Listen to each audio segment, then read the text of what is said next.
I'm okay. I just smoked another to the face, yeah. She wanna stay. Singing to your bitch like I was Drake, yeah. Don't just try to tell me you love me. You can't keep it real if you really don't trust me. Come with the real, you hit up in the front, so you get my meals. I'm gunning for the money in the bank. Coming with a dank, scrolling in the tank, rolling with the gang. You sitting out on the sideline tripping, I go to the hole with the rock like Pippin. Yeah. I'm okay.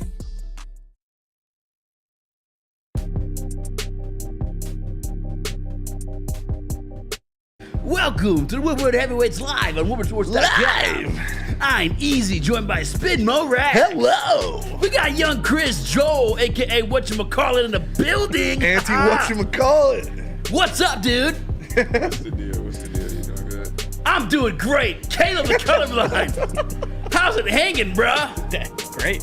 I actually meant Lickety split. Lickety split. I fucked up today. Nick will be back tomorrow. Yes, sir. Yeah, he's just dealing with some stuff right now. So shout out to him. Shout to him. Keep him in your thoughts. Love you, bud. Shout out. Yes, sir. I'll do this, the first one I have on here, and then we'll do the next segment. Okay. Because I fucked that up. That sounds good. But how about Torque? Torque. How about up? Torque striking out with the bases loaded and, in a 3-0 game in the 8th inning? Wow. You know, he's going up a guy against. He's going up against the guy. Caleb came in. He's like, "What do we suck again now?" It was so funny. But yeah, tough game for the Tigs today. Yeah, you can't win them all. I don't understand why Jake Rogers wasn't in the lineup, because Jake Rogers has the best OPS against the Angels in Tigers history. It's crazy. Out of every single Tiger that has ever played for Detroit, he has the best OPS against the Angels. It's like 1,300. How long has Jake Rogers been Tiger? About 4 years now? Yeah, just 4 years already. Yeah. 4 years, 5 years. So Shit went by it's fast. like it's not like a small sample size where it's like 5 games and he's got 5 hits or anything like that. Yeah. Like he's had his licks against the Angels. So was he hurt or like? no, he caught the first 2 games, so it makes sense to give him the day off. But I wouldn't have. Like, sorry, like. Yeah. Because Dingler, I'm pretty sure It's his daughter's birthday, Spinny. struck out 3 times, I think. But no, it was just, can't win them all. So where we at with the? Still 4.5 back. We're still but so the vibes. fucking back. Yeah, we're Okay. still We're so. still- oh, we're That's still what back. I'm wondering. yeah, it's not one game at a time. You know, Does it sting? Does it hurt? it sucks. Yeah. It sucks to lose, but they're been that still way. fucking back. Torkelson had a chance. I did see a stat that Torkelson's career with the bases loaded. Oof. He's hitting .087 with 0 grand slams. He is 2 of 24 in his career with the bases loaded. I don't think Cracks under that's the going to big cut one. it, really. That's not gonna cut it No, at it's all. not. Javi Baez with the bases loaded is like hitting like 390 something with Yeah. like 7 grand slams. Some guys are different. The lights on. It's bad because like when the bases are loaded, they can't pitch around you. Like they have to throw you strikes. And the guy he went up against today, he's got some nasty stuff. He's got a like 95 mile per hour sinker that's got like 10 inches of horizontal movement, and he's got a 105 mile per hour fastball. So like, Damn. it's not an easy task for sure. And he didn't look comfortable. What was he getting him with? He got him with both pitches. Like Yeah, he struck him out on the sinker. What do you the You've sinker. probably seen the video of this guy pitch. He at Tennessee. Was it Texas or Tennessee? Tennessee. It's Texas, He Tennessee. threw like Fool me once, shame on me. He threw a pitch like 107 or some shit. Yeah, It the was wild. guy's got some freaky stuff. What's his name? Ben Joyce. Yeah, Matt Joyce. Matt Joyce. Ben. Ben Joyce. Joyce. Matt Jim Joyce, Joyce. former I hate Ray. that last Matt name. Joyce is a Yeah. former. Yeah. Yeah. Not a Jim fan. Joyce. Jim Joyce bad is a guy. piece of shit. Yeah. Yeah. No, but yeah, the guy's got some freaky stuff. Torkelson, he had 1 pitch to hit in the at bat, and he fouled it off. It So was we back to just 500 now. yes. It was. We're not. We're one. We're game above we're so one game above. over. Yeah. Yeah. Oh yeah, because he won last night. Yeah. But yeah, he fouled it. He had 1 pitch to hit in the at bat. It was 103 mile per hour fastball right down the middle, and he fouled it off. So, again, I'm not going to kill him for that. That's a tough at bat. But you would have liked to see them sweep that series. But it's all right. You're going up against Boston, who is reeling. So you got to take advantage of that. You got to go into San Diego That's going to be a tough series. Yeah. Got to take Shitty Poopy Angels reign victorious. Shitty Poopy Angels did reign victorious. It happens. You're going Any up given against the Sunday. Shitty Poopy Red Sox next. Hopefully, you can take advantage of that. Going up against the very, very good Padres after that. Yeah. So you got to try to win a game there. But then you got the Shitty Poopy Rockies, the Shitty Poopy somebody else. I can't remember. There's another Shitty Poopy team that we got coming up. And then you got Royals, Lots of Orioles. Lots of poop. Yeah, you got time. We got time. Caleb? I'm not gonna lie and say that I'm a happy guy right now. I'll say your emotions ride or die with this team. That's why. Yeah, it's came in pissed this off. one it stung. That's why what happened today happened because the Tigers lost. Yeah. Oh my mental health stems from the Detroit Tigers. But I don't know. It sucks really bad, but we're back, so it's fine. We're gonna sweep the Red Sox at home. Yes, I think we will, honestly. We got Scoobs on the We bump got Scoobs, tomorrow. yeah. We got Scoobs on the tip for one of the games, so that's a win. Hopefully Casey Mize can come back. I don't know if it's... Wait, no. Did you see the AJ Hinch interview where he said, we have... Mize is coming back, Yeah. and he laughed, and he's like, and we don't have someone lined up on Friday, so I think you guys could paint the picture. Yeah. So he might be pitching that would be tomorrow, maybe nice. Scoop Tomorrow, Saturday. Friday? I would love to see Yeah. Casey because he looked good in a couple starts he had in AAA in the rehab. So, like, as much as I like what our pitching staff has been doing, having a solidified starter is better Yeah. than running a bullpen day. So Yep. hopefully Casey Mize is back. He's back to shoving. Hopefully that splitter's looking pretty nasty, and he can just carve through that Boston Red Sox lineup. But what we need to do with the Red Sox is we need to tee off on them because they have been letting up like 6 earned runs per game since the second half of the season. So you got to go out there, you got to swing the bat, and you got to put up numbers. I have faith that they will. Hopefully we have that good lineup going forward with all the young guns, and we're ready to go. I'm with you. College football tonight. College football tonight, Coach Prime. First of all, it's starting to piss me off the hate that Coach Prime is getting. wild. I see it all over Twitter. wild. We're all North Dakota State know fans why tonight. he is. Fuck no. I love Deion Sanders. Deion. Like, I want Colorado. Me and my dad were watching a couple Colorado games last year.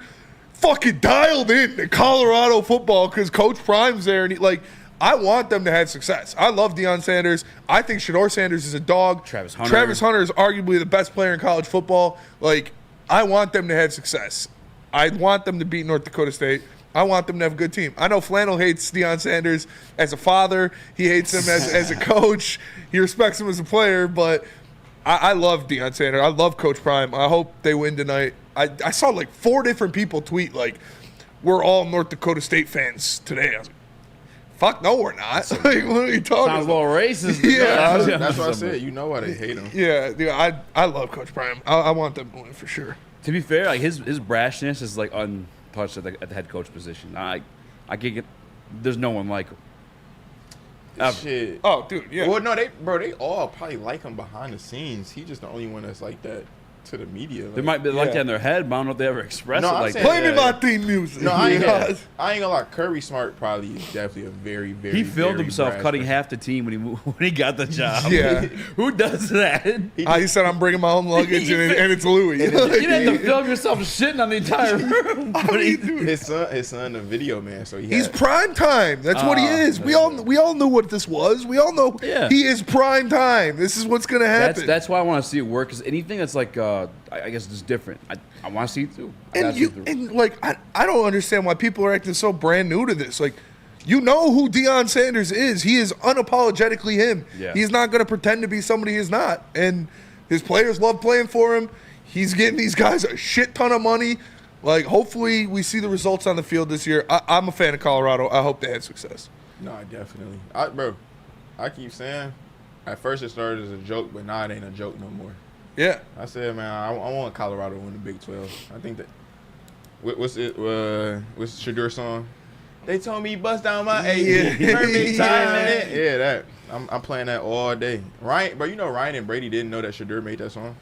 I didn't know it until I saw it on Twitter the other day. Yeah, you get a pass. You old. they so like uncultured, man. How you don't know that? On the way in, I was listening to another program, and they're asked who would win, Michigan State or Colorado. That'd be tough. Colorado.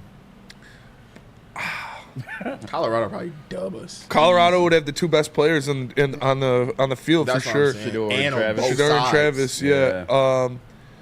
It would be a shootout. There would be no defense played in that game. So Joel's hating on Michigan State this year. And I graduated from there. Yeah, he was Just hating on their very, very basketball team recently. earlier. I wasn't hating, bro. We ain't on a college basketball segment, so I ain't even gonna dive into okay, it. all right. But what you call it? I'm not even hating on them for real. It's just more so like I literally was working with the athletic department last year or the year before that, so I was seeing like just how they looked all throughout, and then I saw removed from it how they was looking. I'm like, bro, this is a terrible product. Because even when we went and won, what we go 11-3 with Mel Tucker when we won the Peach Bowl. Mm-hmm. I'm like, bro, I was telling people all year, I'm like, bro, we not gonna make it to the play. Like we was 8-0. I'm like, we're not making it to the playoffs because I'm like, we have no defense. None. They like, bro, they like, we 8-0. Just be happy we winning. I'm like, bro. Shannon Sharp said the quote that perfectly go along with what I was thinking in the moment, but he was like, don't accept in a win what you wouldn't in a loss. Yeah. So I'm like, bro, we keep winning these games because Kenneth Walker and Jaden Reed making plays at Yeah, the last very K9 second to save carry. us. Yeah, that's what I'm saying. They saving us. It was our skill positions. It was Kenneth Walker, it's Jaden Reed, Keon Coleman, Speedy Naylor. Yeah. And then no defense at all. That's what I'm saying. You got two whole NFL ready players as we saw when Kenneth Walker came in and then Jaden Reed came in at college level. So of course it's going to be able to. It's going like the room for error is going to be way higher. But you got NFL players on your college team. This is a new Michigan State team. We're going to get into it later. So. A lot of transfers brought on, a lot of high-rated freshmen, 2 linebackers. Like the 2 starting linebackers from last year are the backups this year. Like Cal Halliday and Darius Snow are going to be the backups behind Jordan Turner and I can't remember his name. He's a transfer from Old Dominion. He had 135 tackles last year. So like, and you got Jordan Hall, who I think is going to be the best player on this defense.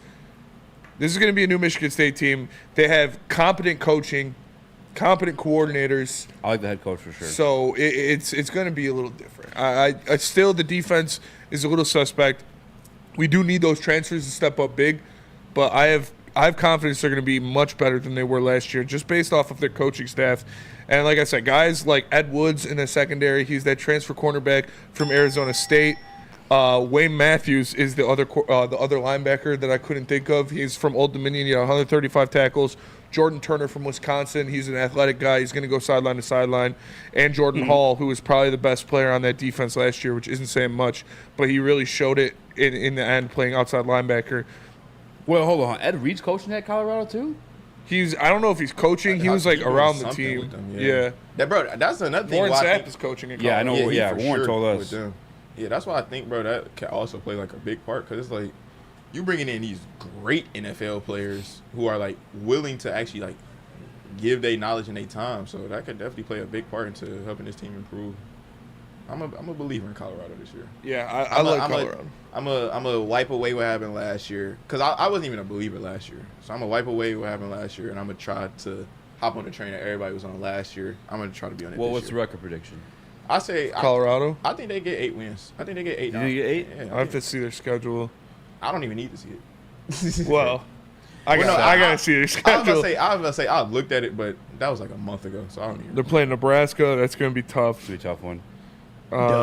They should get the win there. Dylan Raiola about to they'll probably lose to Kansas State. It's like, no, They're gonna lose to Utah, dude. Kansas State, Arizona. They're gonna lose to Arizona. Utah Frost. Utah, Kansas, Oklahoma State. That's a tough schedule, man. Oh, they play Utah. 1, 2, 3, 4, 5. I say 6.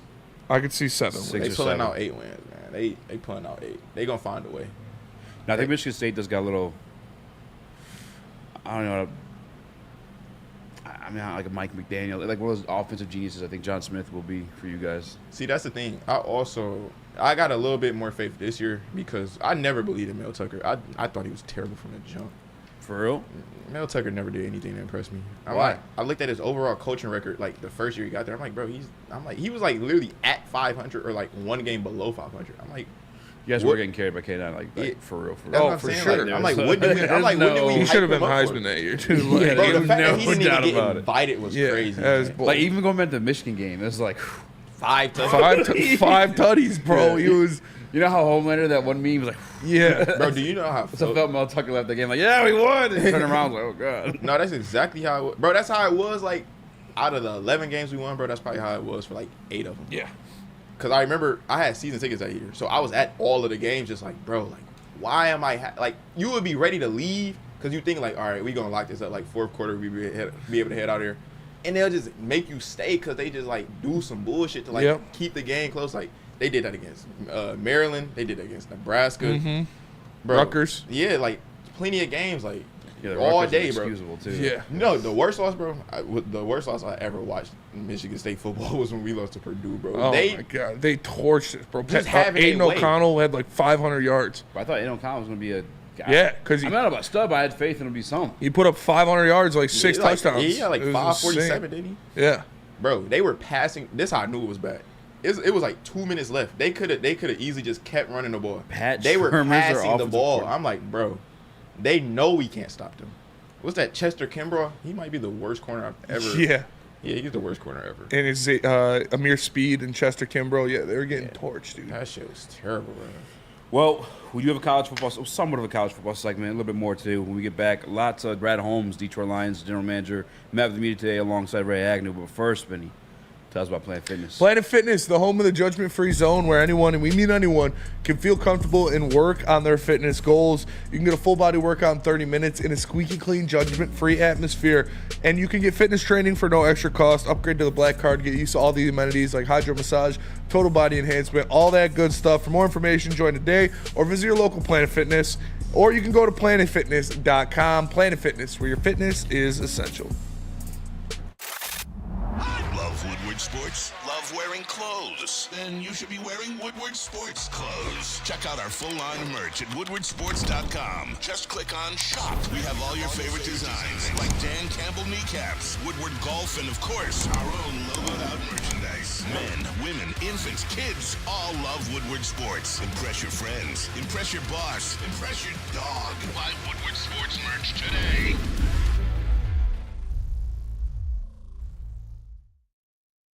Planet Fitness, you can get everything you need for just $1 down. Try out Planet Fitness and dang, they got lots of equipment. Not me getting a Planet Fitness membership just for the 24-hour perk. Hey, y'all better get on these free fitness training sessions from Planet Fitness. Did y'all know that the PF app has workouts you can do at home? Cheapest therapy I can find is Planet Fitness. Join Planet Fitness today and get everything you need for just $1 down. $15 a month, cancel anytime. Deal ends Thursday, July 18th. Can't get enough Lions coverage? Make sure you catch all Woodward sports shows every game day. Wake up with Woodward and Maine, giving you the latest insight into the Lions locker room and press conferences. Then join the Lions pregame show, highlighting key matchups, injuries, and what to watch for during the game. Follow all the ups and downs of the live game action with our Woodward Watch Party live on YouTube and woodwardsports.com. After the game, check out the instant fan and host reactions with the Lions postgame show. Every game, it's wall-to-wall, kneecap-biting, high-fiving, chest-pumping Lions coverage. Hell yeah! Only at Detroit's #1 sports network, Woodward Sports. Woodward Sports, let's go. Kevin and Catherine at KDK Law got your back to tell them the heavyweight situation. They will pay your first-time filing fee. They've been in business for 10-plus years and are available 24/7. Scan the QR code or dial 248-971-0476 to get yourself the best family law advice in the Michigan. I was going to say world. Can you share your expectations for the season, just after everything you guys have accomplished, where you're at right now? What are your expectations? For this season, win the Super Bowl. You're goddamn right, Brad. You're goddamn right, Brad. Let me tell you something. All right, the projections of the Detroit Lions in this show, I don't know, watch enough of the other shows to even know. But I feel like we've been the most accurate. We've been, Spinny hit the ball. He's the first one to say it. Yeah. Super Bowl. I was like, oh, I don't know, wait a little bit. I heard the little thing from Tom Brady. I'm on board Super Bowl. Another guy who's been fairly accurate with his predictions has been Brad Holmes. There's been times in press conferences where it's like, yeah, I don't want to speak on what we're going to be this year. Next year, we have aspirations to compete for the playoffs. We'll get in there. And now this year, he said it. That's the only word he said, by the way. Only 2 words he said, I should say, was Super Bowl. You're hearing it. You're hearing it from everyone. You're hearing it from Aiden Hutchinson. You're hearing it from Penny Sewell, from Dan Campbell, from Brad Holmes, from Sheila Ford Hamp, from Amon-Ra St. Brown. It is different. When is the last time you've heard a GM of the Detroit Lions go out there and say, our expectations are to win a Super Bowl, not to be better, not to be a good team, not to be competitive, not to make the playoffs, to win the Super Bowl. And that is realistic. That is not fairy tale Kool-Aid land. That is realistic expectations for this team this year. They were 2 wins away from doing it last year. They are vastly improved on the defensive side of the ball. You are expecting jumps from your big players because they were all young guys. So you expect a jump out of Hutch, out of Branch, out of Laporta, out of Gibbs, out of all these guys. They're only going to get better. This team is the Super Bowl favorite in my mind, and that might be aggressive. Whoa. But I can't see. I don't care if you're the Chiefs. I don't care if you're the Texans. I don't care who you are. If you said, put your life on the line, one team to win the Super Bowl this year, I'm saying the Detroit Lions. No, fuck, you're not. I am. I am. Nah, you can't. I don't hate it. I am. And I'll do it right now. I don't hate it. I don't hate it. No, trust me. I don't hate it. I'm just saying. Come on. I am. Relax. You hate on me every time I say this. You hated on me. You hated on me. I was pandering until Tom Brady said it. I was pandering until Brad Holmes said it. Just accept it, Eazy, that I have more faith in this team than you do. Because I believe they're going to win a Super Bowl. I have more faith in them to win the Super Bowl than any other team. I think they're the most complete. You're just a hater and you shit on me every time I say it. And I don't care if that's what you want to do, but this is what I believe. And I believed. I didn't need Tom Brady to tell me that. I didn't need Brad Holmes to tell me that like you did. I believe this team is a Super Bowl contender. I believe this team was a Super Bowl winner. You were the one that didn't believe it until Tom Brady told you. When you asked me if they were contenders, I said no. What happened today? What happened earlier this year? They have a defensive line. What happened earlier this year? Defensive line. And then Tom Brady reiterates everything I felt about the offense, but that's just like put the nail in the fucking. Yeah, you needed Tom Brady to tell you that. I didn't. I believe they were a Super Bowl winner. I believe they're going to win the Super Bowl. My head if I put my life on it. And I am, and you are you, and I can have my own thoughts. That's fine. So I don't believe you, and I can have my own thoughts of not believing Don't believe me. I don't give a shit whether you believe me or not. I think the Detroit Lions are going to win the Super Bowl, and I'm here for it. Ask Bimo Rash, Bimo Fall. He's trying to get him up. You know what I'm saying? You just hate. That's all you do. Go ahead. And it's fucking annoying that you try to do that to me every time. I don't believe it, so it's fine. But don't say I'm trying to get my follows up. It's my thought. I'm allowed to have my thought the same you have yours. Sorry to offend you. You're just a hater. Sorry to offend you. There's some tissue in the toilet paper somewhere. You're just a hater. You're hating on Jared Goff. You're hating on the Detroit Lions. You need other people to tell you. The Gobblers right now. You're pandering. Stop. You need other people to tell you how to believe. I form my own opinions. Get out your fucking feelings. I form my own opinions. You're a hater. Don't tell me that I don't believe you. You are a hater. He's trying to get his follows up. You don't believe that. I have the Lions win the fucking Super Bowl. How am I a hater? Because Tom Brady told you so. Yes, what I'm saying. You try to turn some other shit. Get all these fucking dick sucking motherfuckers hating me in the chat because I don't believe you. Yeah, exactly. Get out your feelings. Why don't you believe me? Because I don't believe you. Why? Because you're pandering. You're trying to get the followers. So you don't think the Lions are going to win the Super Bowl? Brother, I believe they're going to win the Super Bowl. Okay, so why don't you believe me when I say that? Because I don't believe it. They try to get follows up. I just said it 15 fucking times. You know, I've been saying it for months, but he doesn't believe me. I'll say it. I'll just leave it on loop so you can hear it 15 more times. What? Come on. So you believe the Lions are going to? You believe the Lions are going to win the Super Bowl? Yes. This guy's waiting to talk. You believe the Lions are going to win the Super Bowl? Yes. But you don't believe me when I say that. You didn't say that, man. You said putting my life on it, gun against my head. I think they're the favorite. Yes, I think they're the favorite. Okay. Caleb. Putting my life on it, gun to my head. The Detroit Lions are winning the Super Bowl. I believe Caleb, though, he's a little bit of a slappy little bit, you know? Like he rises out of Tigers. We know how he gets down. Yeah, but it feels damn good to even hear Brad Holmes say that. Because like you said, everything he said, every milestone and goal that he's placed, they've hit. You know, winning the division, going 500, stuff like that. And now we're ready to take the next step. And it feels weird and it feels awesome to have these Super Bowl expectations, but now we got to put our money where our mouth is and actually get it done. That's why I love this schedule starting the way it is, too. Yeah. Because the Rams, like their very last game was getting not get the ass whooped. It was a good game, but still get kicked out of the playoffs by us. They have won a Super Bowl in the last 5 years. They have expectations, regardless of how that team was built and how many young pieces, whatever there is on there. They had confidence they're going to win that game, and they're close to win that game too. Hungry, pissed off right off the bat. We have to come prepared for their strongest fucking punch. Second game, another team you kicked out the playoffs, Tampa Bay Buccaneers. There is no slack for the Detroit Lions at all. They have to hit the ground running, and I love the fact that they have that. Just Dan Campbell's going to do it by himself, but just having that in the first 2 games, that's going to bring the competitiveness out of them already, or even more so. Yeah, and they're hungry, and they're still angry from last year from the way things left off, the way they choked in the NFC Championship game, the way they got ass whooped by the Baltimore Ravens. These are things that stick in the mind of these guys. They're competitors. They need this. It is a coaching staff full of former players. It is a team full of hungry guys that want this for the city, for the team, for each other, for the fan base, and these are things that motivate them. These are things that Eazy can't. No, I'm just kidding. These are things that motivate them, and it's exciting to see that because you're going up against the guys that you got there against. Like you said, the Rams, the team you beat in the playoffs, the Bucs, the team you beat after that. You got to go to Green Bay. You got to do these things. You're playing the Houston Texans. You're going back to Dallas to play the Cowboys. This is a year of righting your wrongs. This is a year of showing the rest of the pundits, like you, Mike Greenberg, you stupid little bitch, that this window is still open so you can suck a dick because the Jets aren't doing shit. The Lions are winning the Super Bowl. I think, too, what makes it viable is that there's history to this. You know, every sport, especially one that's been around as long as the NFL, has history, and history will tell you a lot of things. Like, there are not many teams that lose in the Super Bowl and then get back the following year. There's not teams that three-peat. Like, there's certain historic trends that have proven to be accurate, and one of which is what the Lions went through. You know, there's plenty of teams that have climbed and got there. 2 years ago, weren't in the playoffs. Then make a deep playoff run. Not quite to the Super Bowl, but a deep playoff run. Get bounced. Come back the next year. Win a Super Bowl.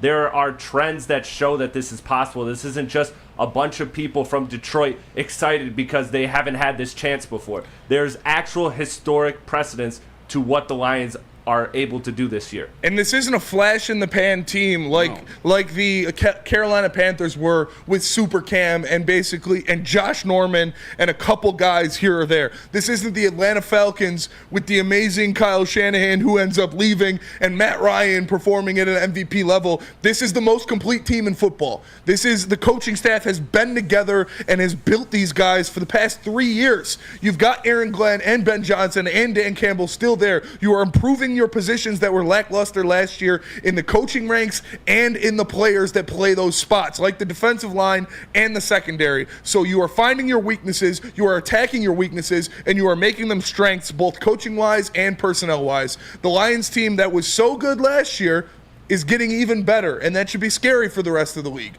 I think they're the most complete team in football, and I think they're the Super Bowl favorite. I think they're the most complete team in football, too. Like, we had this conversation all throughout training camp. Nothing else going on. We have to talk about the roster, what we need to get there. Although we all believe we get there, but we still got to bitch about, hey, what more can we grab? Fourth receiver. Yeah, bro, it's all depth situations. There's carryover, as Chris was saying, like, there's historic precedents, too. Like, you got the fact that defense, the run defense, started in the back half of 2022. You guys pay attention. Not a single team went over 100 yards, I think, outside of the Panthers, and then maybe one other team. And by the way, I think it was just the Panthers. Saquon Barkley and the boys were in there as well. Yeah. Like they were good run teams that they were stopping. What happened? That carried over 2023. That offense took off in the back half of 2022. Mm-hmm. That carried over 2023. All of it's like set and precedent. Like this shit's not no flash in the pan. It's been there. The only thing you question about is maybe the secondary. Maybe. And this, to be fair, that's something we all have to see ourselves too. But listen to Amara St. Brown, the podcast we were telling you about earlier with Mina Kimes. She asked, like, you go against them. Like, what is your takeaway for it? Yeah. And he's like, no offense to the guys here previously. I'm not gonna say they didn't challenge us, but like these guys are challenging us. Mm-hmm. These guys are making things a little bit harder than they've been in years past. And that's on the offense that we just told you guys has been good for 3 consecutive years running now. And 2, now a difference is that you're not asking this defense to be elite. Like, obviously you want it to be and you're going to coach it to its potential, but the offense is so damn good, it's historic. You just need the defense to be relatively good. That's the difference last year. If the defense was relatively good last year in the secondary, then this team, we're having different conversations about this team. If you had a mediocre secondary last year, you might win the Super Bowl. Like that's flat out what it is. If you have a mediocre secondary last year, you beat the 49ers by 2 touchdowns in the NFC Championship game, and then all bets are off when you face Patrick Mahomes in the Super Bowl, but you're in the dance. You had arguably the worst secondary I've seen in 20 years out of a contender team, and it got you that far. You had Kendall Vildor and Cam Sutton as your starting cornerbacks in the NFC Championship game. Vildor. I'm not chilling on Vildor. Yeah, Kendall Vildor. Kendall Vildor is a good depth piece. He's a good backup. Yeah. I don't want him to be my starting quarterback in the NFC Championship game. I don't care. I like him as a 4th corner, but not a starter. Yeah, Kendall Vildor a cool 6th cornerback. Like if it gets to like Armageddon, and it's like, all right, damn, he got to come in. But it's like the point of you starting your game and the first snaps are happening and Kendall Vildor is in the game, yeah, you lost that game. I mean, even if you don't have to just send Kirby and Brian Branch as an iffy as like pressure because the defensive line isn't getting through. Like even just having them back there with a guy like Kendall Vildor would make a difference. But now, of course, we're obviously looking at a much upgraded secondary in theory. And like I said, I liked what I saw out of Vildor for a majority of the time he was in there. Hater! But he is not a starting caliber corner in games I want to win. I am much more confident with Terrion Arnold, Carlton Davis, Ennis Rakestraw than I am with Kendall Vildor out there. I said earlier in the chat, I can't wait for the rest of the city to see Meek Robertson. Like, I think you guys saw a little bit of it in preseason. As a dog. We haven't talked about him in a while. Absolute dog. We have. But listen, he's flying under the radar. How many more days now? Yeah. I don't do the counting thing. That makes me more anxious for it all. Yeah. I can't. But I didn't even know it was college football on tonight. I was watching Joel Klatt tomorrow, and he was talking about Thursday night games, and I'm like, oh damn, next Thursday is gonna be college football. I'm like, oh shit, today is Thursday. I know. I thought my draft was Tuesday. Look, hey, Spinny did too. What? Your draft? I thought my draft was. It's next week Tuesday apparently. It's all right though. That means we are ready. Yes, you was ready for that motherfucker. Yes. All right. Tell us about Feldman Chevrolet. I will. Because Feldman Chevrolet since 1996 has been providing a fast, convenient, and hassle-free car buying experience called the Feldman Advantage. They are Michigan's #1 Chevrolet dealer. They've been working with Woodward Sports for a while now. Shout out to Ryan Palter, to Jay Feldman, all those guys that made that event happen last week. It was amazing. And you know we're live at Chevrolet of Novi every other Wednesday, so make sure you come check us out there. Feldman Chevrolet, Michigan's #1 Chevy dealer. Braylon Edwards here, Premier Pet Supply. Man, just looking around, who's got it better than pets?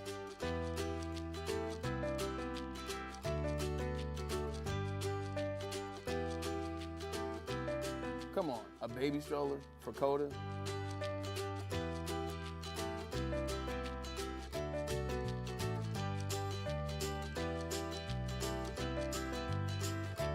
A chef for Lola? Really?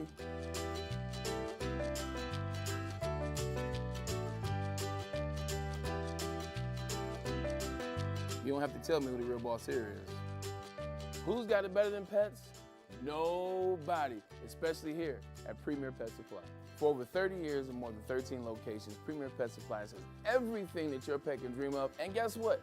It's all under one roof. Premier Pet Supply, family owned, operated, and proud to call Metro Detroit home. Check out premierpetsupply.com or scan the QR code today. Who's got it better than pets? Nobody! In the morning for the game days, you know you should be tuned into Woodward Sports. We have Woodward and Maine with the esteemed Terry Foster and the up-and-coming Matthew Broder, and then the pregame show with the two legends, Neil Rule and Sean Belizean, presented by Sabbath Coffee and Tullamore Dew, live at Second Best Bar in Detroit. You see it right there, 42 Waterson Street, Detroit. Make sure you tune in every Sunday before the games. It's going to be 10 a.m. to noon for the pregame show and 8 to 9 a.m. for Woodward and Maine. Obviously, it'll change if it's a night game, but Sundays, Woodward Sports, Detroit Lions. Those are the two things you should think of because we're doing it better than anybody else in town. What up, welcome back to Woodward Heavyweights live on WoodSports.com. Easy, joined by Spinmo Reaction, Chris, Joel in the building. Boom! Boom! We got Caleb, the colorblind. Double chunk chocolate cookie. Double chunk chocolate feeling. Dude, I hate those guys. Smash that like button, be a friend, tell a friend, share the stream. How can you hate the Rizzler? Speaking of cool. that depth position, the Rizzler got it. Rizzler versus Baby Gronk. Do the face. Hater. Rizzler and Baby Gronk run ones. Who do you got? Was it Baby Gronk? Rizzler for sure. Yeah. Baby Gronk's beating this. I mean, listen. Baby Gronk. Respect to the Baby Gronk talk like he already got CTE. He does. He really does. Yeah, Baby Gronk is not going to be a smart. That's because he has lines to read. He's just not learning how to read. No, he's not. No, he's not going to be a smart human. Yo, you're relax hating on a kid right now. I'm just telling the truth. I see the signs. Yeah. This guy, I'm a mashed potato brain alumni. He seems like he's going to be in an alternative school. He's got like all rotten potato brain right now. Like, you guys think he'll play D1? Hell no. No. Bro, his dad is like 5'6". Yeah. He gonna have to like really grind. He's gonna have to get that bone enhancement surgery or something to get taller. Like he gonna damn near have to like never. He's not playing stop. tight end. He could play. Maybe he'll be like running back. Julian Edelman. Maybe not even fast enough. Julian Edelman didn't even play D1. I don't think. Did he? No. He went to Kent State. Kent State, yeah. Yeah. Shout out Kent State. But Baby Gronk pops Mexican too. I don't know too many Mexicans in the league other than Christian Gonzalez. Malcolm Rodriguez. And Hernandez was killing shit. So we named 3 players. That's it. Hernandez was killing shit. He was lethal out there. Oh, Anthony Munoz. Like, did you say Tony Gonzalez already? Oh yeah, so that's Tony Gonzalez. Tight ends. Yeah. Linebackers. That's probably why he wanted him to be a tight end. Facts. Yeah. Tony Gonzalez, Aaron Hernandez. You might just switch him to linebacker. Yeah, TJ Hushmanzada is probably some kind of. That sounds like he like Islander. Some kind of South American. Central South American. If you saw his hair look, bro, he for sure from like I don't know. All right, but let's get back. Football. Let's talk Lions. We talking about the Detroit Lions depth. We have a clip of Brad Holmes talking about the wide receiver situation. Just a little bit of clarity on what's going on there. With the practice squad and maybe rounding out what that will look like in week 1 or week 4 or week 7, whatever it may be. We have confidence in what we have. I would say, obviously we've already addressed that we wanted Josh back on the team, but you can't get everybody that you want back. But we felt good about the competition that we had going forward. I think the unfortunate part happened was right when Antoine Green's injury came. I felt that's right when he started showing the growth and that he was about to really kind of take the lead in it, in my opinion. But unfortunately, that happened. But we still have confidence in the guys that we have. Nobody really took that other position, and we're not going to give out a position either. So that's why we had 4 receivers on the active. I just don't think that that's right to say, we're going to give this guy this back because that's the next guy. That's not how we operate. But I would say I would have less confidence if we didn't have the other guys that we have, because you look at the one position, right? I know you asked us about that one position, but I'd have less confidence if we did not have an elite player leading that one position, if we did not have Jameson Williams, if we did not have Khalif Raymond, and that's that one piece of the offense. So then when you get after those 3 guys I named in that one position, I'd have less confidence in the remaining people in the receiver room if we did not have the quarterback, the 2 tackles, the 2 guards, the center, the tight end, the 2 running backs. I would have less confidence, but because it's completely team effort, I still have confidence. And he should have confidence. He should have confidence in the guys that he sees out there. He went up. He took Jameson Williams for a reason. We know what that reason was. Yes, the first 2 years have not been pretty. Not to his fault for a lot of it. Obviously, we knew that first year was kind of a throwaway because of the ACL injury. The second year, the suspension, stupid shit, still didn't get going until very late. And then we saw the flashes. Then we saw him starting to kick into gear. But this is the year. Like 2024 is the year of JMO. Like you know the Chinese calendars, like year of the dragon, year of the pig, year of the rat stuff. This is the year of the JMO. Like, this guy is going to be electric this year. I'm extremely excited for that. And Khalif Raymond is as dependable as it gets. Whenever you see him at camp, he is making insane moves. He's got great footwork. He's getting open and he catches the ball. And now we talked about them filling that need of a big body guy. with veterans. Like I said this yesterday, and I wasn't joking. The Lions probably have the greatest receiving core for a practice squad in the history of the NFL. Because you got Allen Robinson, DPJ, and Tim Patrick down there, and those are three guys who have all have had over 700 yards in a season in the NFL, all three of them at one point. So Tim Patrick, we talked about, if healthy, he's probably the guy with the most tread on the tires. All three of those guys are the big body, outside, 50-50 ball, throw it to them and let them go get it type receiver. In this offense, you're not going to need that too often. We saw it work with DJ Chark, where they hit him on a ball like that every now and then, once every 4 series, something like that, just to keep the defense honest. I think that's all you'll need out of one of these guys. So having the three of Amon-Ra, Jameson Williams, and Khalif Raymond, throw in Sam Laporta, throw in the backside of the backfield, I think that is going to be fine to get it done with a Tim Patrick sprinkled in there for the red zone for certain situations.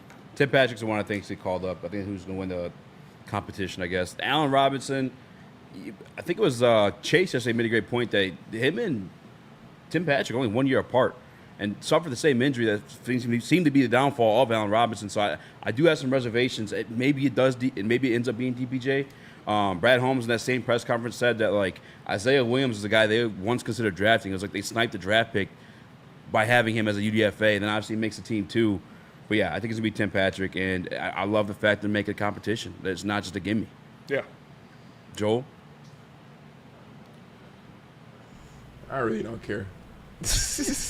The dudes I'm worried with is I'm gonna keep it a bean, like how you just said. You made the perfect point. I think it was Eazy that just said it. They just sprinkle them in here and there. So I think whoever they decide to do call up, the way our offense works, it's definitely gonna be those plays here and there. No matter who they decide to have as that, I guess, 5th receiver spot. But I just wanted to talk on like the fact that when Brad Holmes said we're not gonna just give the guy the position because he's the next guy up, I think that's like a great way to keep everybody honest, because a lot of people probably start to expect stuff if they like, all right, well, this guy done left, I've been here for 3 years. All right, boom, give me the spot.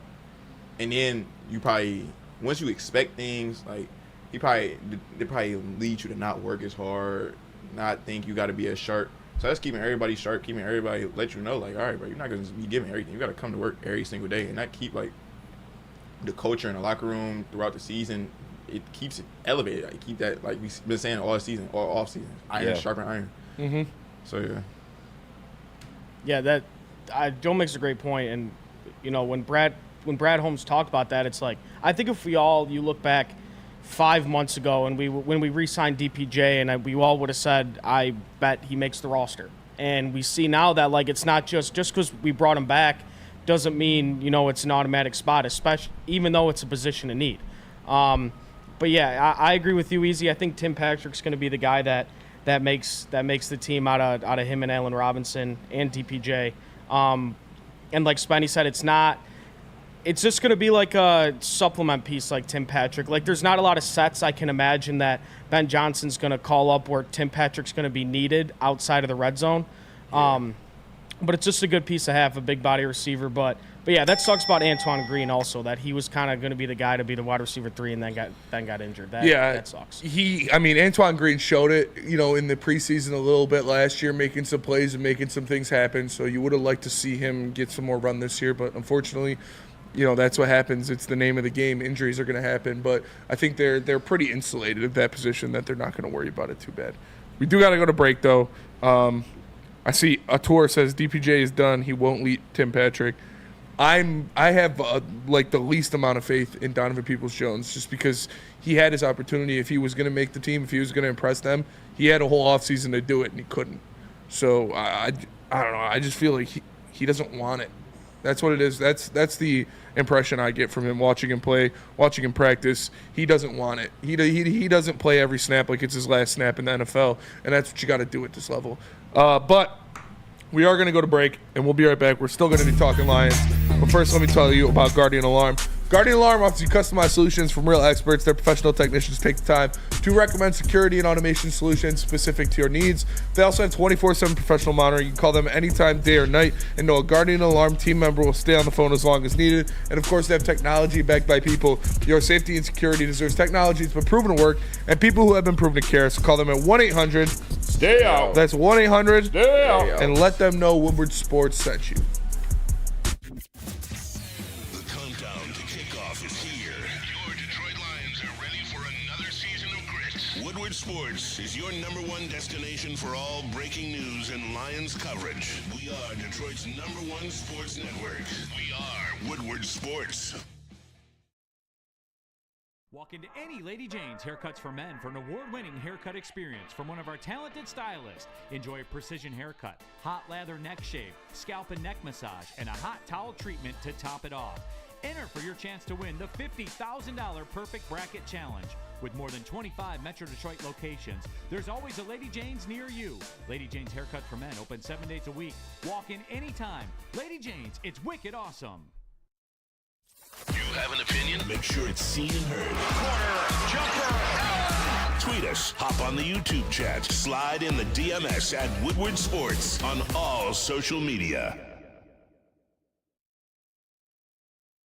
Dispensary is not only your local cannabis plug, but right now, if you scan the QR code next to me and bring it into any one of their locations, they will give you $10 off any purchase of $25 or more. Just scan the QR code, bring it in. DispoShops.com, your local cannabis plug. Check it out. Check it out. Rip. What up, and welcome back to Woodward Heavyweights live on Sports.com. Easy Joe, my Spimo Rex. What up, though? Young. Oh, we do have young Chris. We have Joel in the building. Color me blind, Caleb. Color me blind. The like button. Be a friend, tell a friend. Share the stream. More notes and clips from the press conference today from Brad Holmes and Ray Agnew. We have this one where my guy Ray Agnew was so excited to talk about Jameson Williams. He literally jumped in front of Brad. Was like, "Let me check this one." Yeah. Play the clip of Ray Agnew and Brad on JMO's. In his first full season, no restrictions. I guess how would you assess how he came across? And, what are you expecting from him? What could he bring to the offense at his best? I'll take this one. First of all, I think you can see the growth. I mean, tremendous growth in this kid as a player and a person. I think he's attacking the game the way he should attack it now, like a professional. And his route running has improved. Catching the ball has improved. And he's an exciting kid to watch play, and I'm expecting big things out of him this year, and I'm sure he is too. I know how the kid's built, and I know how he's wired. There's no lack of confidence, and so this kid, respect big things out of this kid. I always say on JMO too, and not just him specifically, but in a lot of different situations. I see it. I mean, it happens in life often. Is that you think you're encountering a setback, and it ends up being a blessing in disguise a little bit. And I think those first 2 years, obviously we knew that he was going to be recovering from his injury that first year, so we knew that. But then he had another hurdle, the second year, and but those 2 years he showed tremendous growth. As a person and a player, and so I see it as it's been a good thing, because now he's out there and you can clearly see the maturation in his game, and it's been a joy to see this year. Jameson Williams hype is legit. Mm-hmm. It is real. I cannot wait. I've been quote tweeting him, telling people to bookmark him. The amount of people that are sleeping or just disrespecting JMO. Like I made a post about the Lewis Seen being the trade that we acquired Jameson Williams in, and then Minnesota Vikings fans, Cowboys fans, everybody's got something to say as if they're equivalent on the same level. First and foremost, one's no longer on the fucking team that drafted them. Yeah. Secondly, Jameson Williams scoring touchdowns in the NFC Conference Championship game. Not just like, you could say, okay, well, their team, they get there, doesn't matter. He's still seeing like reps in the NFC Conference Championship game, getting the targets, the ball thrown his way. Looking like the best player on the field. In the biggest moment yes. for that team in the last 30 years. Lewis Seen didn't make the team. There's no equivalence there at all whatsoever. You've heard it from this guy. I shouldn't say this guy. Let me be respectful. I got to meet the guy. Ray Agnew. You heard it from Brad Holmes. Mm-hmm. You're hearing it from, we just had him earlier on this week, Derek Klassen. Derek Klassen's not even like a Lions fan. Like, he's been a guy we've covered his stuff as like, this guy hates the Lions. What the fuck's wrong with him? He's flipped the page. Yes. He's got hype in Jameson Williams. The Jameson Williams stuff is legit. It's real. And I cannot wait for the people to go extreme with the hate. to eat the fucking crow. Yeah, it is real. It is extremely real. Flannel Sam's going to be walking around here in a Jameson Williams jersey pretty soon because he's hitting 1,000 yards this year. And you guys make a bet? He's got a bet going on that if Jameson Williams gets 1,000 receiving yards, he's got to buy a jersey. Ray Agnew is going to be a GM in the NFL very soon. Ray Agnew knows what he means what he says when he talks about these players. That is one thing that you get from this front office and this coaching staff. They're not going to bullshit you unless it's Dan Campbell trying to motivate these guys. That Dan Campbell, who was openly critical about Jameson Williams on the mic, has talked about him this year as the player who's improved the most. Yeah. The guy who looks like he is a different guy out there. Every single person who has been to camp, who has seen what he's been doing, can echo that sentiment. Jameson Williams is poised to break out. He is poised to be that dude. I think Jameson Williams is going to be an absolute monster for this team this year. He's going to be a weapon in the red zone. He's going to be a weapon in the run game, and he's going to have over 1,000 yards receiving. Jameson Williams is going to be a dog this year. I can't wait for it. The other part of it too, part of it, my bad. If you guys respect Brad Holmes, let alone like put the JMO stuff to the side. If you respect Brad Holmes and the moves he's made since he's become GM of this team, bring this team to a place it's never been before, and just look at the tea leaves by itself. Like, he's never acquired another wide receiver. Even the ones that grabbed just recently, they're all like still on the back end. They're got to compete to get the move up, but he never went and grabbed another guy to be wide receiver 2. That's a guy who just told you his expectations are to win a fucking Super Bowl. The fact they never grabbed anybody else should tell you more than just words, the confidence that he has Jameson Williams to produce for this offense. Like they could have gone out. They could have really tried to get a receiver if they needed one. Really tried, overpaid for Josh Reynolds. Use one of their picks, trade up to get a receiver. No, they had the confidence that Jameson Williams is going to be the guy. They had the confidence that Jameson Williams is going to be a factor, a big factor in this offense this year, and so do I. I expect him to be the man. I expect him to be a weapon. I expect him to be the guy that we saw in that NFC Championship game, a game breaker.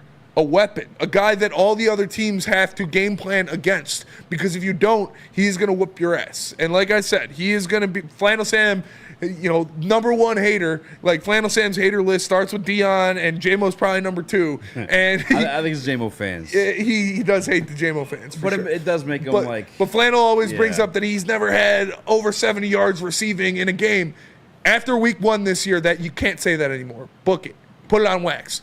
After week 1 this year, you're not going to be able to say that again. Because Jameson Williams, I guarantee, catches like a 45-yard touchdown pass week 1 against the Rams, and he has a couple more catches. He's going to be over 70 yards week 1.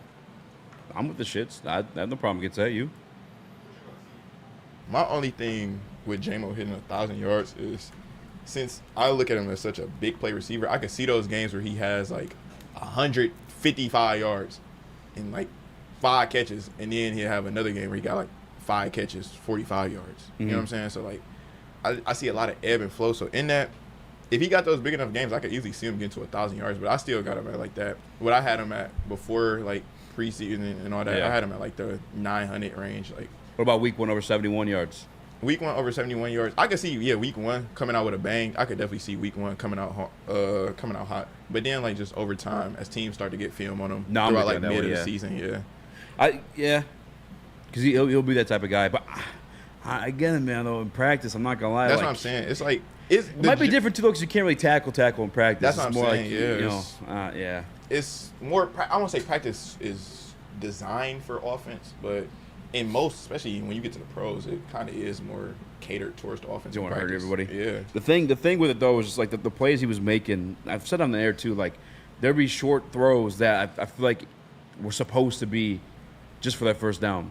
But just because he's so goddamn fast and ends up going to, like, the goal line. You know, it's definitely going to be some plays like that, for sure. Everything Ray Agnew told you, like, there's no cap in the rap. Like, the route running, the aggressiveness is off the line. Like, you got a guy like Carlton Davis that, when I watch him, I know he's really grabby. He plays that veteran game. He uses his size. Jameson Williams, like, getting up in there with him. Inside his shoulder passes, like, shrugging him up before, bouncing to his slant. It's like, to me, it's insane. It's a different human being out there. And I feel like the people that are, like, sleeping on him or hating on him, like, I guess I get the absence of him, but, like, when you give the context of it all, too, like the ACO, just getting acclimated in this offense, which is very complex in terms of, like, running the football and stuff like that, on top of just getting acclimated with the quarterback. I mean, it wasn't long ago. He was liking tweets about bringing Lamar Jackson here. Like, yes. He had to buy in. He had to mature. And that's He has matured. He has, yeah, and that's what, like you said, that's what Ray Agnew said. He's grown as a player. He's grown as a man, and we've seen it. Like, he is maturing in front of our eyes. He came here. He had the injury. He's a hater. He's a hater. He thinks he's an immature kid. No, I mean, he was a little immature when he first got here, but we see him. There was one thing that no one in any capacity outside of his haters had ever questioned about Jameson Williams. That's he loves ball. He wants to play ball. He wants to be out there for his guys, being a factor and helping win games, because that's all he talks about. That's all you hear Amon-Ra St. Brown, Jared Goff, different guys when they talk about him. Even when he was injured, when he was on the sidelines, when he was suspended, he is itching to get in there, itching to be out there helping the guys. He's a ball player, man, and I'm excited for him to really shut these people up, because I'm getting sick of it. And I understand.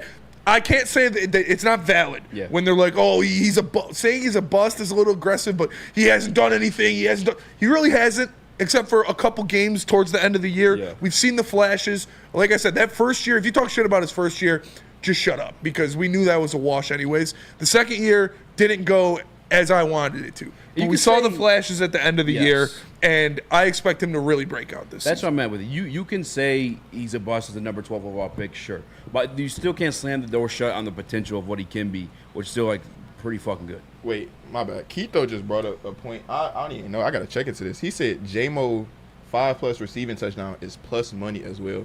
That seems like, I would do that for sure. Yeah. Because, like, I could easily see him getting, like, a couple 2-touchdown games throughout the season. So absolutely, yeah, that's definitely. I'm telling you guys, it's a different kid. Like, you're gonna think J-Mo does all the deep routes and everything like that. Like, no, he's doing them all, and he's killing it. I mean, the red zone play I keep showing on my Twitter is the one that I'm most proud of, because like I just didn't know he had that short game in there as well. But Caleb, I know you've been interested about Jameson Williams. Yeah, I'll admit it. I was kind of one of those guys where I didn't understand. It was kind of the same way Flannel feels, like just the fans. I was kind of like, why is everybody calling this guy? You know, he's really done nothing so far. But I get it. I always got the potential. I knew it was always there, and we're finally seeing it. And I'm excited. He just adds so much to this offense, man. It's like that's the one piece we really didn't have was a legitimate deep threat, and now we have it, and he might be an elite one, and I'm excited. Yeah, I'm telling you, like.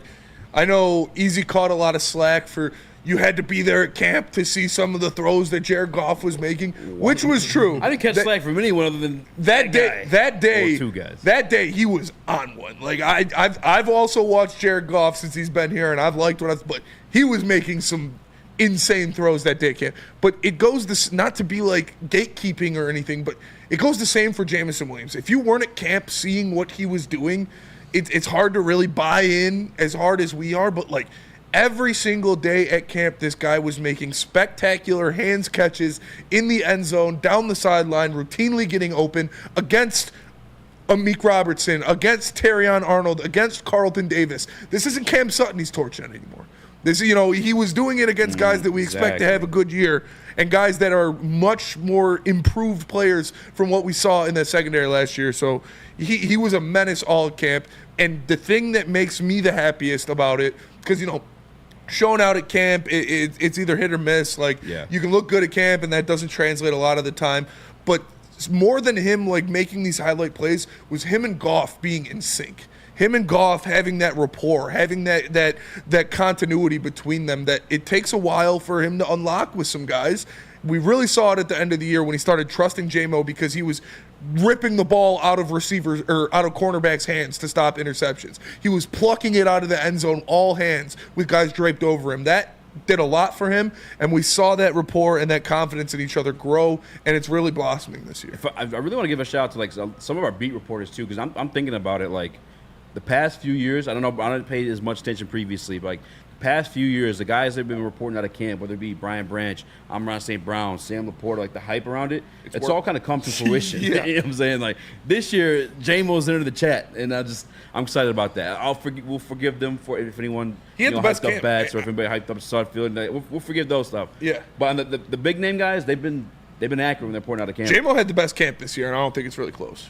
Yeah. I mean, other than Amon-Ra being Amon-Ra. That's expected. Yeah. Yeah. Like you said, like Laporta and Branch were last year, that was Jameson Williams this year.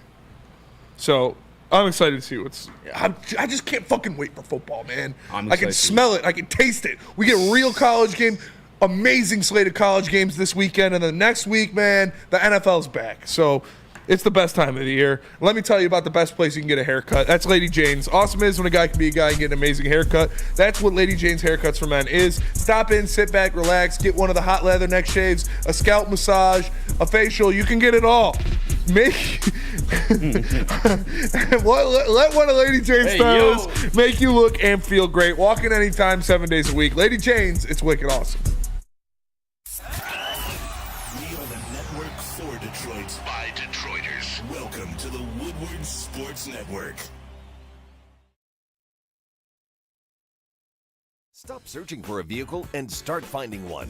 Les Stanford Chevrolet Cadillac makes it easy. We harness the power of multiple dealerships and own the biggest selection of GM brands in the area to get you the car you need. With the Les Stanford Group, you'll have access to 4 different dealerships, providing you with more makes, more models, and more choices. We're connected to more than 1,000 vehicles. And with so many high-quality CPO vehicles available, you'll find new car quality at pre-owned prices. You can start and end your search at lesstanford.com today. We don't like to brag that we are the toughest sports network in Detroit, but we do have a guy named Darren McCarty on our side.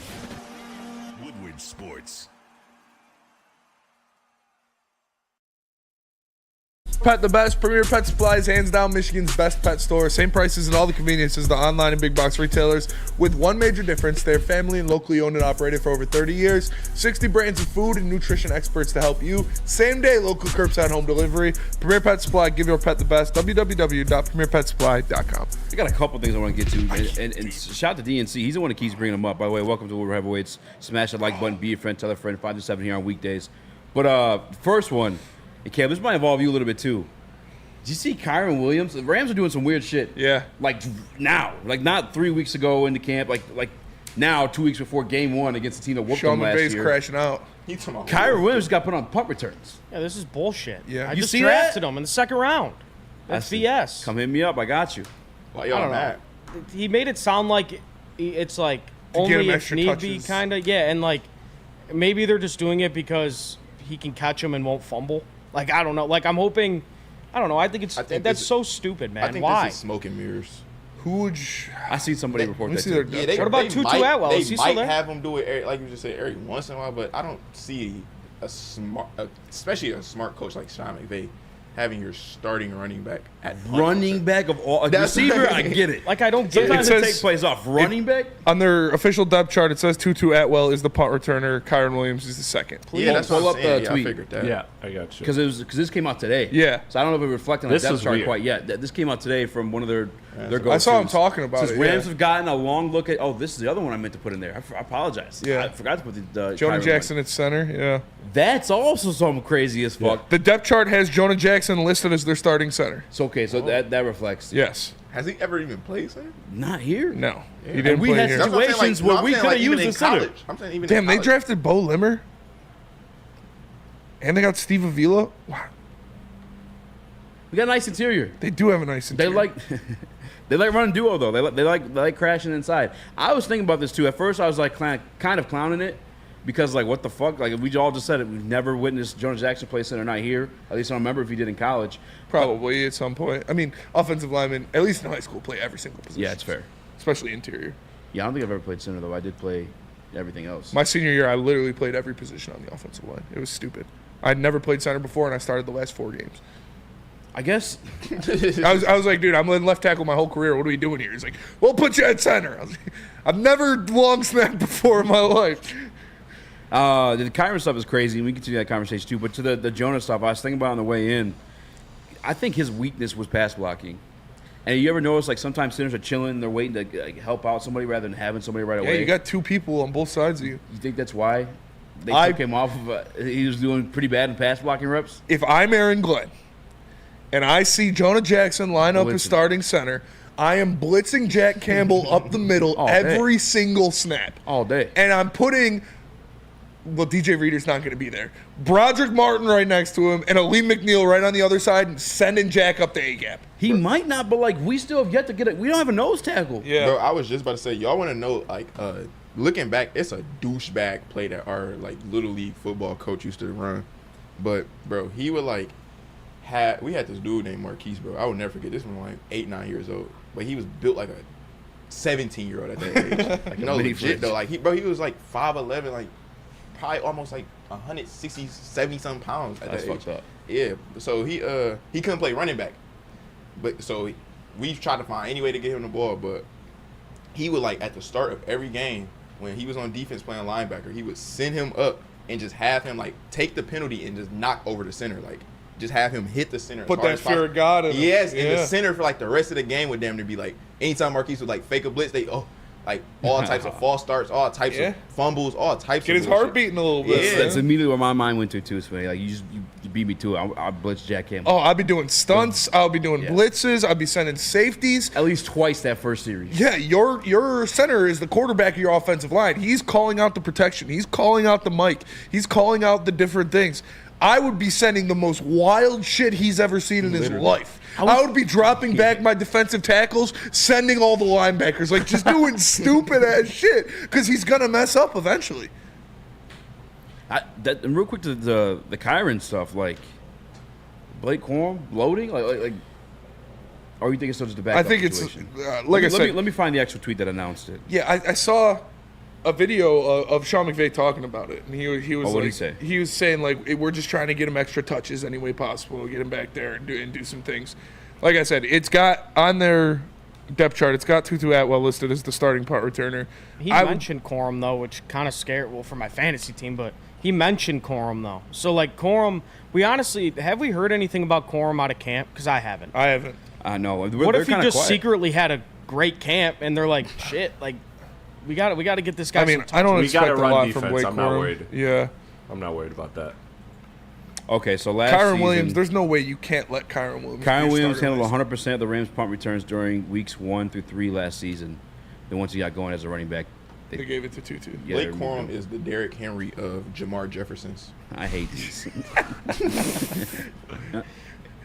That's exactly he the Bo Jackson of Jamar Jefferson. It's the Walter Payton of Maurice Jones-Drew. Kyron Williams is a dog, but like Kyron Williams was insane last year. I'm not really sweating it. The fact they got all this moving around going on in their interior offensive line. At first, definitely thought it was advantage us in the run game, but now I'm thinking about it like again, he's not great at pass blocking. Give him the option to help rather than just take on guys solely.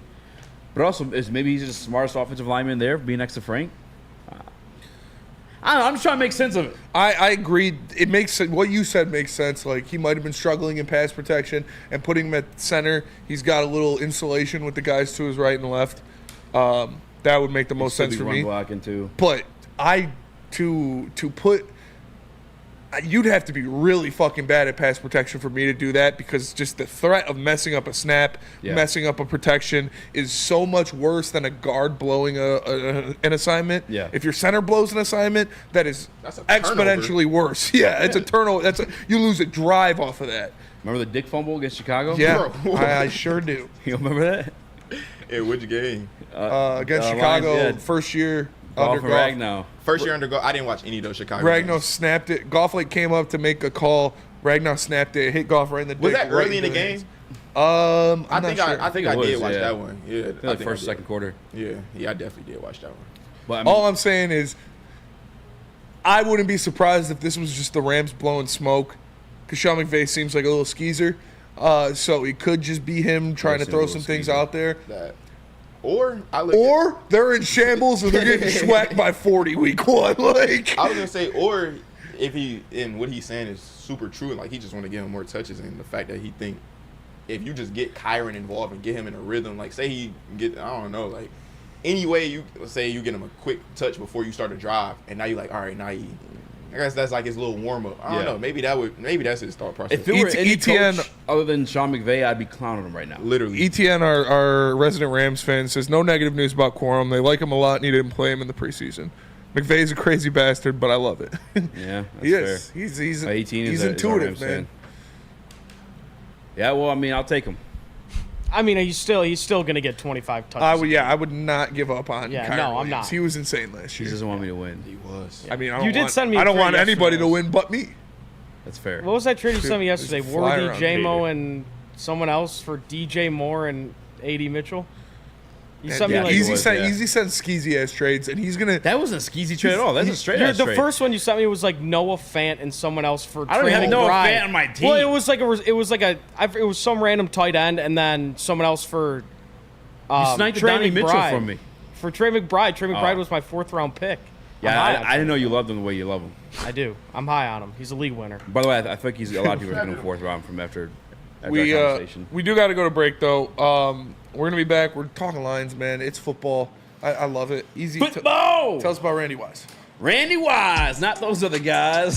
Scan the QR code or visit WoodwardSports.com for your opportunity to join the Randy Wise Automobile Team Celebrity Golf Tour.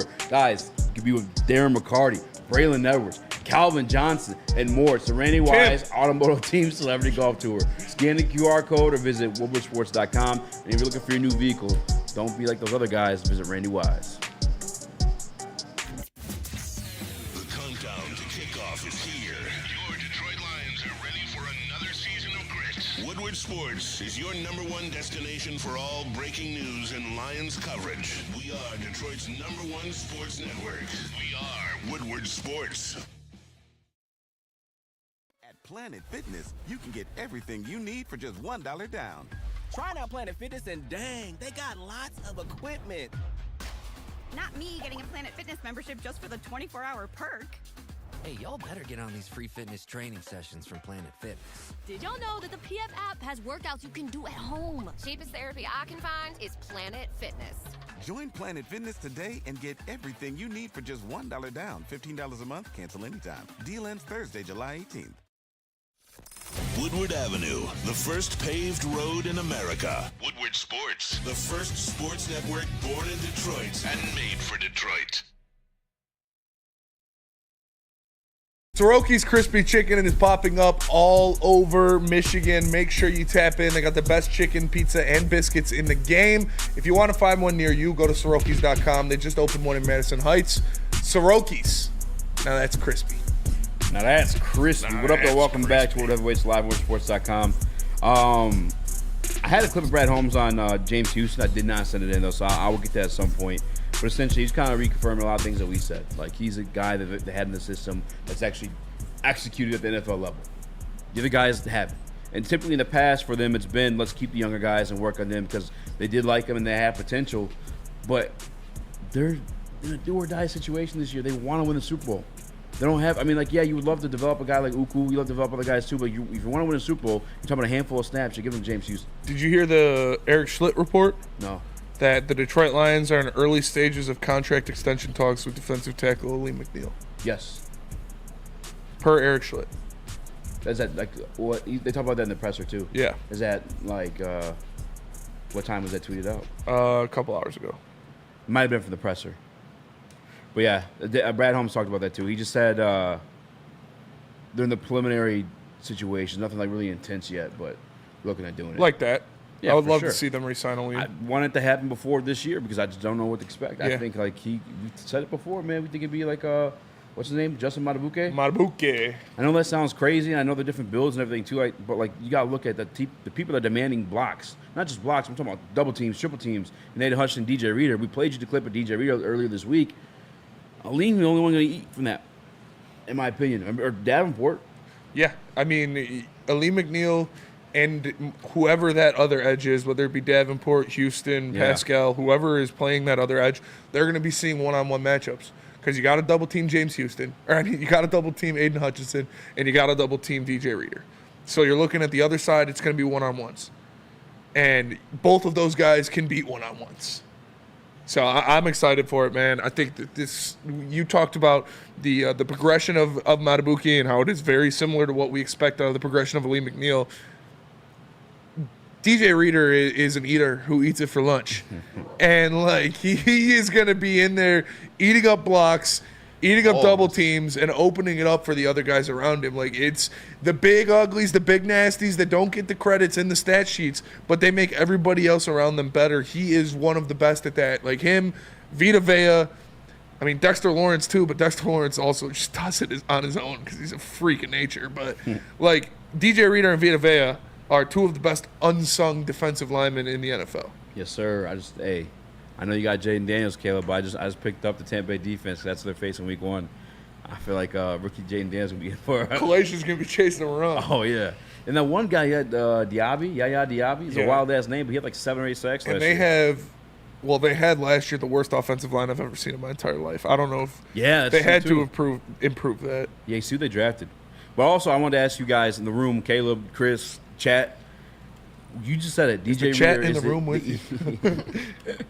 DJ Reader's either eats it for lunch. Yes. They did put a John Kaminsky in IR, but they didn't make a corresponding move with getting that 53rd person on the roster. What are we doing at nose tackle? Are we going in? Is Levi?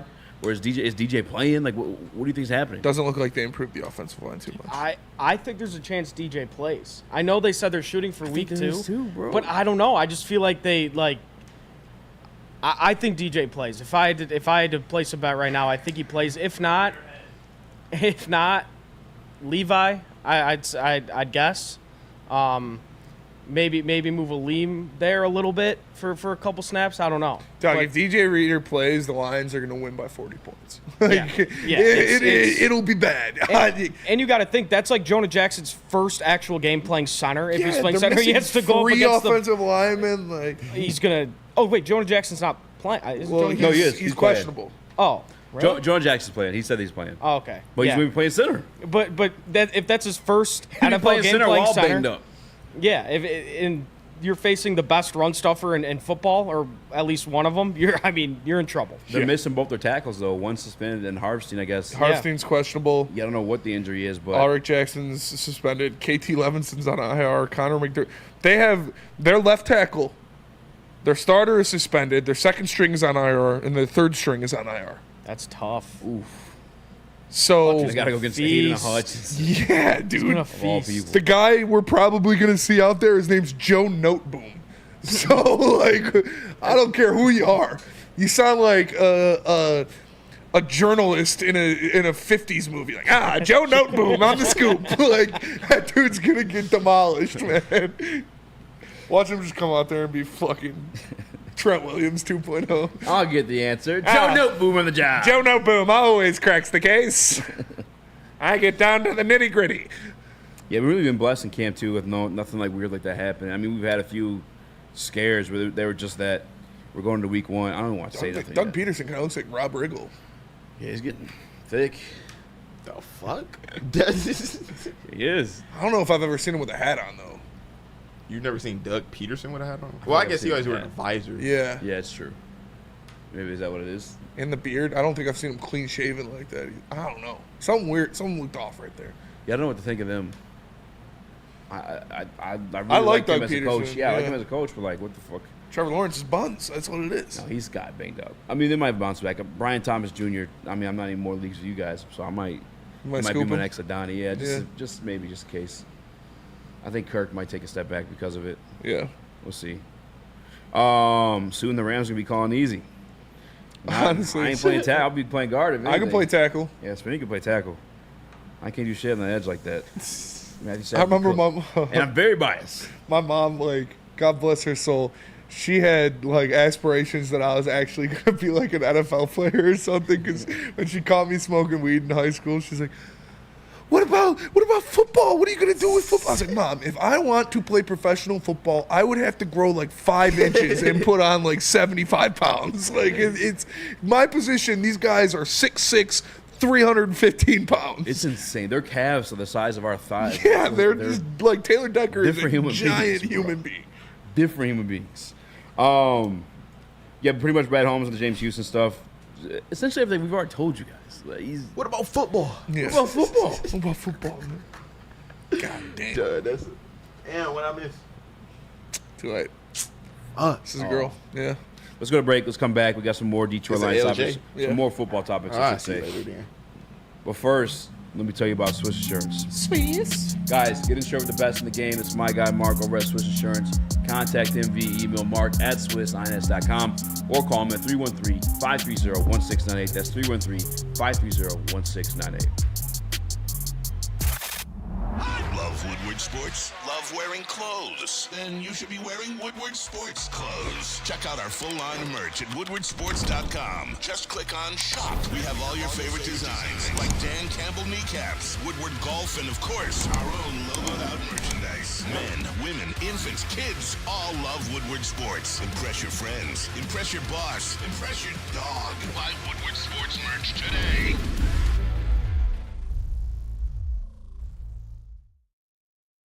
Walk into any Lady Jane's Haircuts for Men for an award-winning haircut experience from one of our talented stylists. Enjoy a precision haircut, hot lather neck shave, scalp and neck massage, and a hot towel treatment to top it off. Enter for your chance to win the $50,000 Perfect Bracket Challenge. With more than 25 Metro Detroit locations, there's always a Lady Jane's near you. Lady Jane's Haircut for Men, open 7 days a week. Walk in anytime. Lady Jane's, it's wicked awesome. Is that an octopus in your pants, or are you just happy to see me? See what I did there? Go Red Wings! From Octopi Experts, Woodward Sports.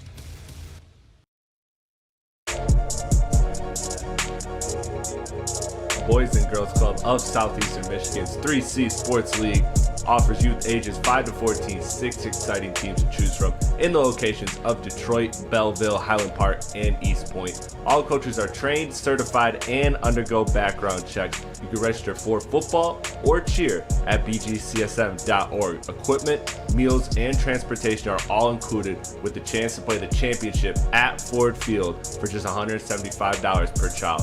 Put the youth back in youth sports with BGCSM 3C Sports. What up? Welcome back to Woodward Heavyweights live at woodwardsports.com. I'm Eazy, joined by Spinmo Raxter. What up, though? Chris, we got Joel in the building. Caleb, the colorblind. Color me blind. Smash the like button. Be a friend. Tell a friend. We've talked about J-Mo a lot today, but it extends a little bit more because Spin, you opened up a can of worms. Oh, jeez. In terms of in terms of wide receiver twos this season. How would you explain that? I forgot I put that one out there. NFC North, some pretty damn good receiving cores in the NFC North. And my question was, which one of these wide receiver twos will have the best season in the NFC North? And the wide receiver twos, I'm just guessing for a couple of them, but I'm going to say Keenan Allen, Jameson Williams, Addison, and I said Jaden Reed as the wide receiver two. Could be Dobbs. Could be Watson. Could be Wicks. Could be any of those fucking guys. I hate that. We'll say Dobbs because Jaden Reed was their wide receiver one last year. Yeah. So we'll say Dobbs. So who do you think is going to have the best year out of those guys? Yards, or touchdown? How we all around? Best, most impact. I feel I'm trying to stop myself from saying this. Do it. I feel like it's J-Mo. Yeah. Like the reports out of camp for Keenan Allen is that he came in overweight. He hasn't looked great. Fat. If anybody's watching Hard Knocks, what did you say, fat? Yeah. That's friendly fire, though. I'm allowed to. That's fair. That's fair. That's fair. We can say those things. Yeah, he's coming fat. Am I allowed? No. But either way, he hasn't looked great. Even if you guys watch Hard Knocks, like he hasn't caught a single ball against, I believe it was Jalen Johnson. Oh, he's pretty Jalen good. Johnson's a dog. But Keenan Allen, though, still really fucking good. That shouldn't be the case with him. You know.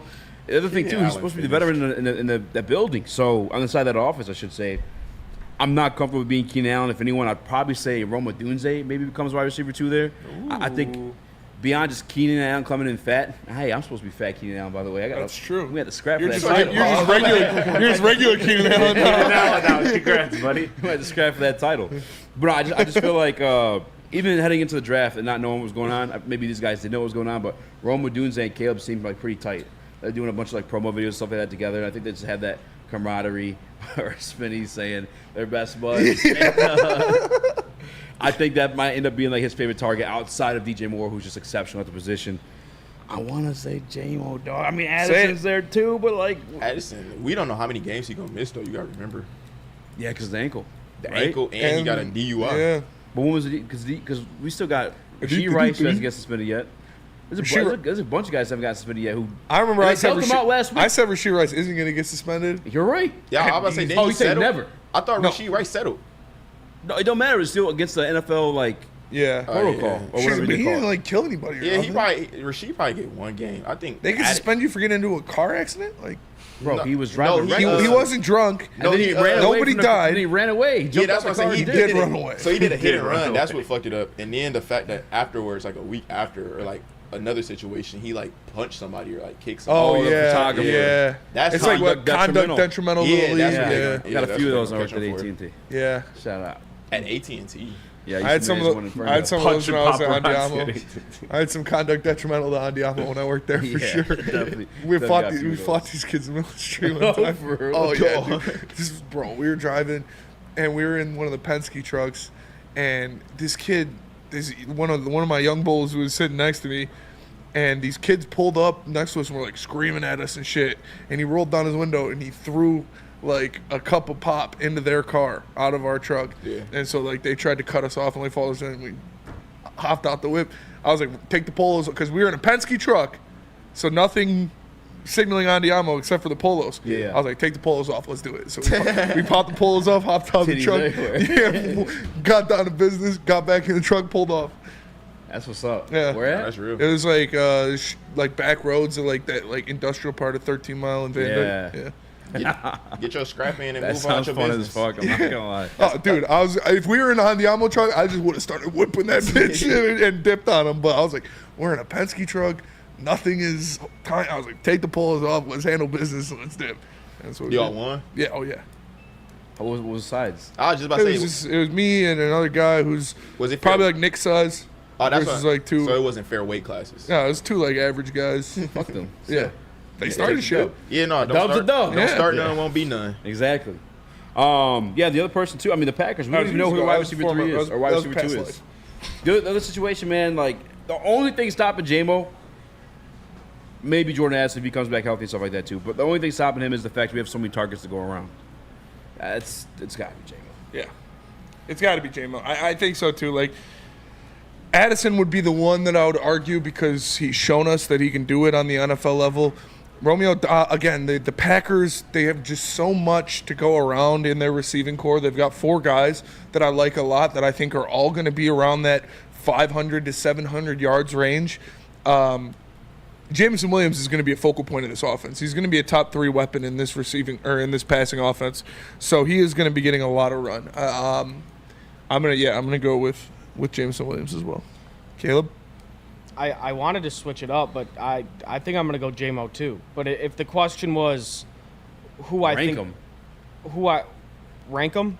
I thought that's where you're going with that one, yeah. No, I was going to say, like, who I think is the best. I think Jordan Addison is the best out of these 4. But when it comes to having the best season, Jordan Addison might miss 5 games. Do you guys think J-Mo has a ceiling higher still? I was going to say Jordan this Addison? earlier. Who can you compare J-Mo to when it comes... Because his combination of his speed... who really only Tyreek Hill has, and his route running that we've seen in training camp at least, like who can you compare him to? I would say for the deep ball threat, well, we haven't seen But he's not just a deep ball threat anymore, it looks like. From what we've seen out of him so far, that's all I can go off of. I would say the way I look at him as on our team is just probably a little bit taller D-Jack. That's what Eazy... Sean Jackson, yeah, well. he a little bit taller than D-Jack because D-Jack wasn't just a deep threat, but that's what he was known for, and I think that's how J-Mo gonna be. And then D-Jack, he really a well-rounded receiver. If you really look at his game throughout his career, like he was able to do the short stuff and take it long and get like the nice little slants and then take those for a long distance just because of his speed. So I see J-Mo being a taller Deshaun Jackson. And he looked easy. You said it earlier. I know we've talked about it before. He looked strong in some of those videos too. Bro. Yeah, like straight up head-to-head against Carlton Davis. Yeah. And who's a handsy corner. Yeah. Like we saw him, I think it was in the Broncos game, he had one of those catches where he had a cornerback draped all over him and he plucked it out of the air. Yeah. We saw him do that a couple times in the NFC Championship game against the bigger wide receiver or the bigger cornerbacks that the 49ers offer. So like I expect a lot. They were using him a lot in the red zone in camp. I think they're gonna have a lot of faith in this guy. He showed off the hands. Like he must have been at the jugs machine with Amon-Ra for a while. He's put in work because the guy he looks bigger. He looks stronger. For steroids or something, bro. He looks so much different. Yeah, like it really. I don't know what it is. I was gonna say I feel like you said this one too, Jaden Reed. But like a little bit I bigger. love Jaden Reed, dude. Was that a comp for J-Mo for you? No, J-Mo's more explosive. Jaden Reed's more of a. Well, yeah, but I there's don't no know, one you really crafty. compared him outside Tyreek, and that's. I said crazy to Jaden do. Reed's like a poor man's Tyreek, like a poor man's Tyreek, because like so the kid. You could throw J-Mo Jaden be Reed that jump big? balls, but J-Mo's bigger. So I mean, you can throw J-Mo jump Yeah. balls. Sounds like. I mean, I think that one he caught, the one he caught in Chicago was kind of a jump ball, and the one he caught in the NFC Yeah. championship game. But I don't know.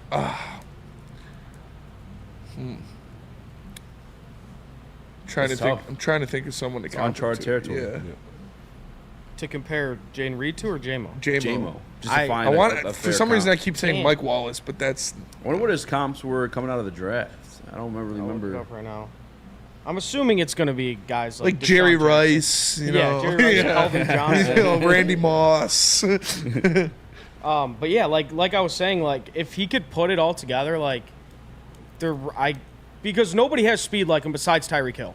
Yeah. So like I don't even know who you can compare him to. Yeah. Like Deshaun Jackson might be a good one, but if J-Mo's able to, like if he's like a red zone threat in the sense where you could throw it up and he can go get it for you, like Deshaun Jackson didn't do that. So it's like I don't know. They're just the speed sets him apart from pro everyone. comps, man. Will Fuller, fuck that. That's what it was. I ain't gonna lie. It feels disrespectful. Coming out of, you gotta think of it like, bro. I think when they do those, they looking at more intangibles, and then like, I think when they do that, they look at probably the player best year, because Will Fuller That's fair. did have like a couple like good years where you like, oh, he's gonna be a serviceable When wide he was in the receiver in this sauce. league for some years, and then Tom Izzo says I T. can't even Higgins. tell you where he's at now. Trevor Higgins? Blair said Ocho Cinco. T. Higgins for who? J-Mo. Hell no. T. Higgins is a bully. Yeah, that's what I was just about to say. Yeah. Like T. Higgins are more so like I'm not even about to bother. Will running a Fuller's route, best throw it year up.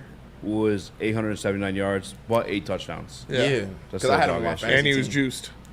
And he was on the sauce. Yeah, he was. That's for sure. I had him on my fantasy team, bro. He scored 52 points one game. Yeah, he was on he my did. bench. Yeah, I remember that. DNC ENT says plus 490 to take J-Mo over 1,000 yards. Damn. You doing it? I might, yeah.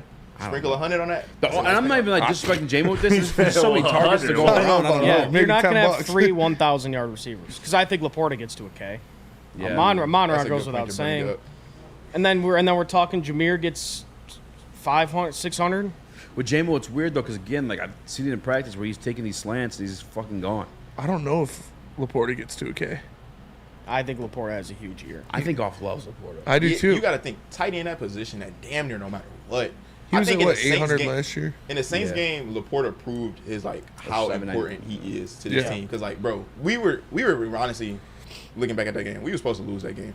Came out hot, did nothing the rest of the game. Sam Laporta was the only one still doing stuff like keeping us afloat, keeping us like getting us to extending the drive when we really needed him. So that game was like the one that showed me like, all right, bro, you're not just a product of the system. You can show that you can force your way into the system as well. Yeah. Yeah, watching back the highlights or like earlier this year, because remember we had that conversation too. Was Laporta like a system guy or like what? Because we know how much Ben Johnson cooks up for those tight ends. No, some of the catches were some all hands. That's what I'm saying. Yeah, He's he man got route the running. too. Yeah. 889 yards was his what he finished the season with, and 10 touchdowns too. Okay. There's no linebacker in the league that could check him in man. Bro, There's not one. I won't God. forget too, like, because Dan Campbell wears his emotion on his sleeve. He's not good at hiding that shit. He's cried at the podium, all that other stuff. When they're talking about him possibly being out for that playoff game, he was like dejected by that. Like Yeah. he's a big. And then part he of the came game back. plan. Yeah. And he was a dog. I think he had, touchdown. he had a catch in. Oh no, he didn't. Or did he have a catch in the first possession? I think. Yeah. No, On the the sideline? first, He got involved early. first or second quarter. Yeah, he got Well, touchdown. I remember caught a Stafford touchdown. said, he was like, bouncing back from a knee like that, man. It must be nice to be young Bro, or whatever. In the play that he scored the touchdown on, he was covered, and they were like, "What the fuck did we do?" He fucking just kept going. Yeah. It was like the wherewithal connection between he and JG. I think I don't know if he takes a step back. You think he takes a step back or just not? No, I just Doesn't don't know if move he too gets much to forward. 1,000 yards. I think he'll have more touchdowns, but right around the same yards, maybe a little bit over. I think it's more. More. What's the word I'm looking for? More. Not realistic, but. I don't More know. likely. Yeah, I can't believe I couldn't think of that word. That's fine. What an idiot, dude. Dog, my mind. I'll be talking my mind like just delete words. How On my about fucking a ham, sandwich. Why the fuck ain't you see the code? Yeah, but I think it's more likely that we see 100 100 100 kid talking like grown ass man, forgetting words and shit already. That's crazy. 2 100 catch guys rather than 3 1,000-yard guys. Ooh. Like I think Laporta's going to get 100 catches, 1,000 yards, 10 touchdowns. I think we're gonna have 3 1,000-yard guys. See, that's actually, I'm on it. I would honestly say the yards would be more likely because I don't see us throwing the ball enough to have 3 people with 100 receptions. I think we're gonna be so. You got. Goff was second most attempts last year. Because I think that I said it earlier. Like this offense is gonna be top 3 in the NFL. Sure. If Jameson Williams is what I expect him to be, this is going to be a historic offense in the history of the NFL. Yeah. And so I think 3,000-yard receivers it could be in the cards. Especially if it's your wide receiver 1 and 2 and your tight end. Yeah. Because I would say it's more unlikely if it's wide receiver 1, 2, and 3. That would be like, all right, y'all. Like, what if you had 3,000-yard receivers and 2,000-yard running backs? And you got to think there's another game now too, so that factors into it as well. Yeah, that's fair. A whole nother game. I'd probably say Jamo's the odd man out of the 3. Yeah. Just because I do think he'll have that little bit like Wolf. Like, I think Goff trusts Amon-Ra and Laporta's hands more than J-Mo. And more like he does, but like J-Mo gets it, it's gonna be off his back. Yeah, and J-Mo's that was like a dolphin. Yeah, that's right. J-Mo's production might not just be from. Dude, what is going on with me today? What an idiot, dude. Might not be just from the passing attack. Yeah. Because Ben Johnson's going to get him the ball in creative ways. Like we might see him in the backfield sometimes. You have any concussions? J-Mo's not production. Not diagnosed, but I'm sure I had. You got early onset CTE. Yeah. It'd be like that sometimes, man. Hey, man. It's a rough one today. Shit's going to get me. I got holes in my brain for sure. I smoked a lot of K2 and I had a lot of concussions. K2? Oh, dude. Yeah, we used to do K2 dirty. You did a lot of it or like not a lot of it, but like. Where are you from again? South Dub, baby. Oh, yeah. From Southport. Yeah, that make all the sense now. What the fuck? It ain't nothing but meth heads over there. Nine and Ryan, baby. But, no, we right by that pool store. Yeah, oh yeah. Yeah, I know exactly what you're talking about. Yeah, see, there's the K2. No, I expect this offense to be pretty damn good, man. I wouldn't be surprised if they had 3,000-yard receivers. I wouldn't expect it, but it could happen. Like I sounded like Toad there for a second. It could happen. I really think Jameson Williams is going to get 1,000 yards this year. If Jamo's the number 1, number 2 in the NFC North, who's the number 2? Number 2. He's number 2. Whoever's on the Packers. Whoever's the number 2 on the Packers. No, it's Jordan. If you Jordan Addison. Yeah. I mean, I forgot that. Yeah, I forgot it wasn't just going off. I'm going best receiver. Because I was gonna say if we just going off best, bro, I'm honestly have to say it's Jordan Addison.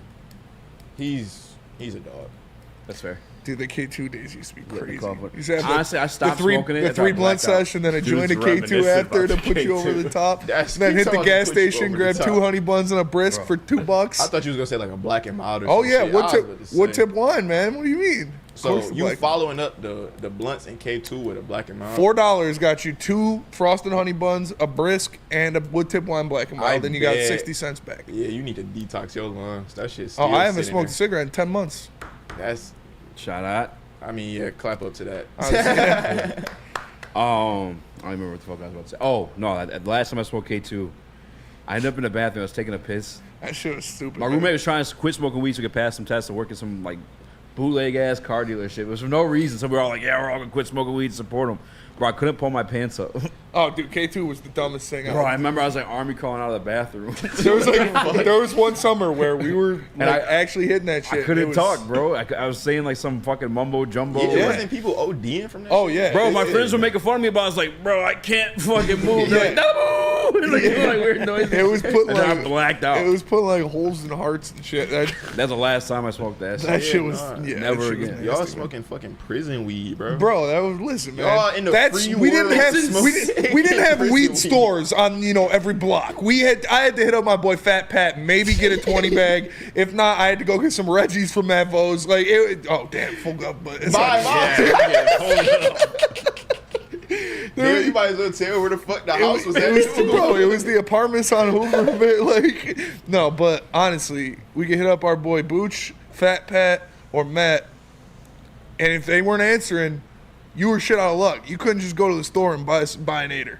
I remember an ounce was like $300. Yeah. God damn. We were buying 20 bags. We were buying 20 bags. That shit was a gram and a half. Yeah. I ain't gonna lie. Weed and heavily like went down in price because I used to buy like a quarter every other day damn near, like every 2 days. How much? 70. Oh yeah. Looking back at it, bro, that is so stupid. No, you were doing it smart because some people were paying 40 for 8ers. Yeah. Oh wow. Yeah, no. That's how I mean. I was buying. See, look, my plug was my manager at Foot Locker, so he like broke it down to me one day. I kept buying apes. He was like, bro, he's like, just buy a half. Honest to God. He was like, it's cheaper. He was like, I'm gonna throw you a deal. He was like, you ain't gonna have to keep coming to me. Like he basically was annoyed that I kept coming like every other day. Yep, exactly. So I just started buying like halves and quarters. Like, all right, bro. Bet. I was in a prime spot where I was still getting 20 for a gram, and it was just so annoying. I was like, bro, just buy a fucking. What are you doing? Yeah. Every day you're going to be. Like, no, 20 for a gram every day. 20 a gram is insane. That's prime time, man. Yeah, that's when he was in fucking going to. What high school was it? Lance Cruz North. Yeah, Lance Cruz North. You're selling 20 a G for sure, Lance Cruz. Sounded like you told me 20. It's crazy. K2. Fuck you say 20 a G? Nah, man, it's crazy that weed was illegal and that the K2 was like you just grab it at the gas station. You can buy it at the gas station. You could be 18 buy a little too. bag of kitty or fucking what is it? Catnip at the gas station. Kitty litter. Roll that shit up in a zigzag ultra thin. That and then the trip fake balls Lil Wayne, for a little bit. all the fake mixtapes. Yeah, don't do drugs, kids. Yeah. All right, tell us about Mark White. Mark White gonna do you right. Get out the neighborhood where they charge you $20 a gram and hit up my guy Mark White. 248-290-8242. Visit him at markwhitesells.com. That's 248-290-8242. Or visit him at markwhitesells.com. You can save you up to $5,000 on your closing costs. And let me tell you about the watch parties and the post-game show. I already told you once, but I'll tell you again. Nobody is doing Lion season better than Woodward Sports. Presented by Sabbath Coffee, live at Hayes Social. We got the watch party for the heavyweights, and then we got the post-game show with Stick and Anson. As always, every week for Lions coverage, make sure you tap in with Woodward Sports. A ton of fun, a ton of sports, and a ton of man meat. Welcome to the Woodward Heavyweights, live daily 5 to 7 p.m. on Woodward Sports. So just to get the heated steering wheel, I also had the spring for the bigger rims. Yeah, that's how they get you. Those upgrades will cost you an arm and a leg every time. Hey, new car crew, how'd it go this weekend? I got a great deal on mine. How? I went to Randy Wise, not those other guys. They got me in a great new ride, and they didn't break my budget. Hey, could you pass me the sugar? How? Never mind. He made the wise choice. Yep. Make the wise choice at randywisechevy.com. You have an opinion? Make sure it's seen and heard. Corner, jumper. Tweet us, hop on the YouTube chat, slide in the DMS at Woodward Sports on all social media. When you run a great business for over 50 years, you expand and offer more products to more people. That's exactly what Les Stanford did by adding Les Stanford Buick GMC of Ferndale, just south of 9 Mile on Woodward. Make sure you tap in. That's where I got my car. You can too. Les Stanford, find new roads. What? Butchered that one. Happens to the best of this. It's like K2, it heard its name. So Yeah, fucking, yeah, do you need me again? Flare it up. Flare it up in your brain. Oh shit, my bad, Chris. Yeah, I almost did. Breaking news. The 49ers just re-signed or extended Brandon Ayuk. 4-year extension. Nothing on the money yet. That sucks. That does suck. $120 million. God damn. What's the math on that? Bro, what? How do they afford this shit? 4-year, $120 million. Brock Purdy's not getting a deal. Well, you Because they gotta signed think, Nick bro, Bosa. They 30 signed million. Christian McCaffrey. Wow. Trent Williams wants a new deal. They just signed Brandon Ayuk. They signed Deebo Samuel. Everybody else, see, $30 million. That's right out of Morass. Also, you got to remember though, I think the salary cap about to go up because of the TV right shit. Yeah, that's true. But So- still. I was it's just better. thinking about drafting him and Daniels. I thought he was going to Commanders for sure. I think GM's looking at it now like, all right, let's try to get some of these contracts out the way before now. Like, now what did you say he signed for 4 years, $120 million? So they like, let's get this out the way before we got to give him like damn near 4 years, 160, 170 million. Like, let's just nip this in the bud, man. All right, this next topic, man, I could have and should have maybe saved this for Friday, because we're drinking and letting loose. Maybe I still will. Are we? You should. I should. Are we? Because you guys are crashing out on BDE. Are you? Oh, I was crashing out. Yeah, everyone. KG crashed out on BDE. Yeah, he did. Flannel Sam, that's a regular crash out. College football, man. That's in his contract. It gets people fired up, man. And it's Smitty too. I was calling people bitches in the chat. Bro, you was trying to talk. Smitty just took over like, "Hey, yo, Mark." He was talking shit. He was saying 3 wins. I said put 300 up. If not, stop talking shit. So I want to know what sports takes this week got you crashing out like the way Smitty was going. What's pissed you off to get that heated? That. People saying MSU's going to win 3 games. I mean, that's just. It wasn't that he said that. It's that I know he doesn't mean it because I was saying put up your money, and he wasn't putting up his money. So if you're going to say something, stand on business. Stand by it. That's but fair. he wouldn't. So I know he's just talking shit to talk shit. Flannel saying Deion Sanders is a bad dad. That pissed me off. No, That's crazy. Did you even say he's a bad dad? No. Oh, Well, okay. I was about to he say. alluded to it. He said LeVar Ball's a better dad than Deion Sanders. Wow. All right, I'm not jumping. Motherfuckers having a dad off. You actually, because you get to hear all the takes, but you never get to hop on the mic and combat them. What did you hear this week that you're like, what the fuck? Like, what I is ain't this gonna guy lie, thinking? bro. It'd be so much shit that they say that it like I can't even. You get what I'm trying to say? Like it's so much that come in there that it gets lost. So let me try to think. It probably don't even come from the show. I think Ryan saying Connor Stallions is the smartest person in existence. Yeah, I was gonna pull up that what be pissing me tweet. off. Did he say That's that? crazy. Yeah, the fact that that's probably what been pissing me off out of the shows, bro. The fact that they keep bringing up that shit. Like, bro, I'm a Michigan State fan and I'm of the school. I'm like, bro, the shit happened. They won the championship. Shit over, bro. Next season, bro. Like, what the fuck are we? What do we care for anymore? Like, and even more, That's where I'm at with it. It's more annoying hearing it come from Michigan fans. Like, bro, y'all don't have to like keep telling us we didn't cheat or everybody cheats. Everybody does. It's like damn near a guilty conscience. Kind of like, Yeah, bro, it really shut the is, fuck up. bro. We don't victim care no more, bro. mentality, Like, we don't. They're national champions and they're playing the victim card. They That must teach that at the school. That is crazy to me. That victim. They a liberal school. That's why. Yeah, I mean, they come on acting like victims. I'm just saying. They teach that at the liberal schools, man. They try to teach that at MSU. I'm like, hell no, man. Fuck no. Actually, I do remember. Yeah. Anyway, moving on. They signed Trent yet, or is he still holding out? Said Andrew Jones. They haven't Trent's signed him holding yet. out. Yeah, nothing with Trent. Yeah, That's I would have paid I'm Trent over it Williams too. before I paid Brandon Ayuk. Trent Williams before Ayuk. Yeah, bro, I don't understand. I would have traded him. How much trade you think he got left on the tires? I mean, is Brock Purdy for real going to quarterback the team next year, or are they drafting somebody like I think, bro, Kyle have to. Shanahan's like I think got Brock big Purdy nuts did. can make anything work? Like what the fuck's going People on? gonna hate what I would say. I think Brock Purdy the truth, bro. I won't say like he just some. I think he's better than people say too. That's what I'm saying. I think he's solid. People look at the fact that he got drafted last and had like he got this crazy team. But I think he's a mobile golf.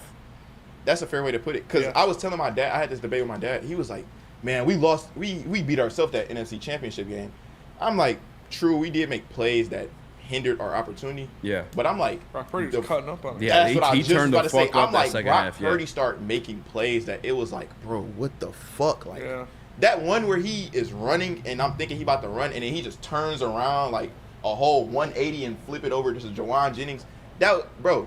Yes, looking at it, that looked like a simple play probably to some people, but like, bro, that is truly like that's a playmaker No, play. that's a good-ass play. Shit like that, and like some of the throws he can make off platform, like putting it on the money, anticipating the dude breaking into the window, being open, like that shit. That's like, bro, you can't really teach that, and I think like that's why I think he's the truth for real. In the first half, he was executing the offense, and we were fucking him up. That's why I had to pick the Rodrigo.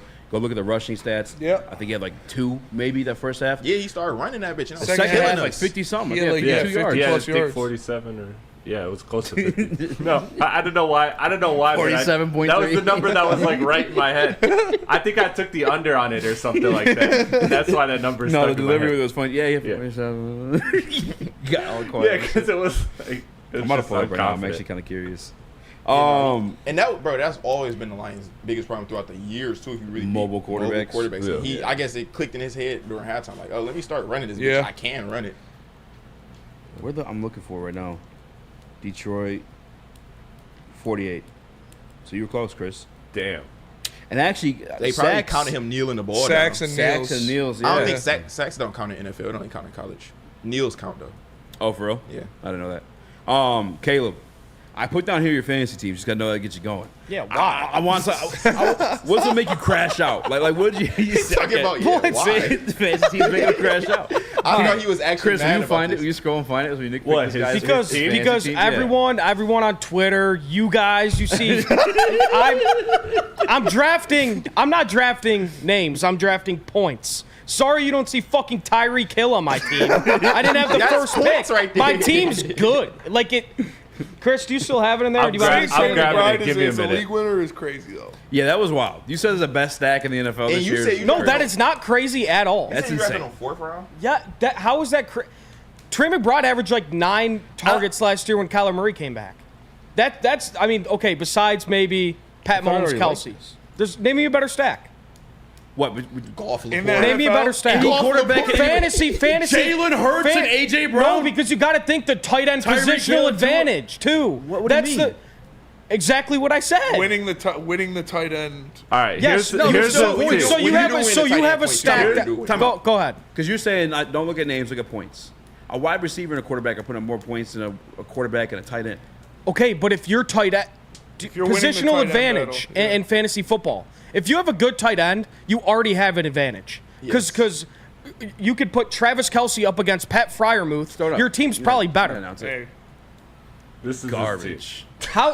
This is Are you guys fucking kidding me? Oh my Kyler, Bro didn't all right. even let it load. Garbage. All right. Trash. Run the poll, Chris. I don't need to do something. How are they cheeks? DJ Moore, Amari Cooper, and Cortland Sutton. I could throw Swift in at my flex, but the reason I didn't want to is because I have DJ Moore already. Amari Cooper's a great football player, and he's great with Deshaun Watson. Okay. Not great with Deshaun Watson, but he's a wide receiver too. He's a wide receiver too in fantasy football with Deshaun Watson. If Deshaun Watson comes back to life, what the fuck happened to that guy? Yeah, I don't know what happened. He's a great football player. DJ Moore. I mean, that's a good team, and I can't believe you are clowning on the train. I'm telling you, you'll see. They're good. Not the best stack. Name me a better. Okay, besides Pat Mahomes, I'm taking a quarterback and tight end stack over a quarterback wide receiver stack any day of the week. I'm not.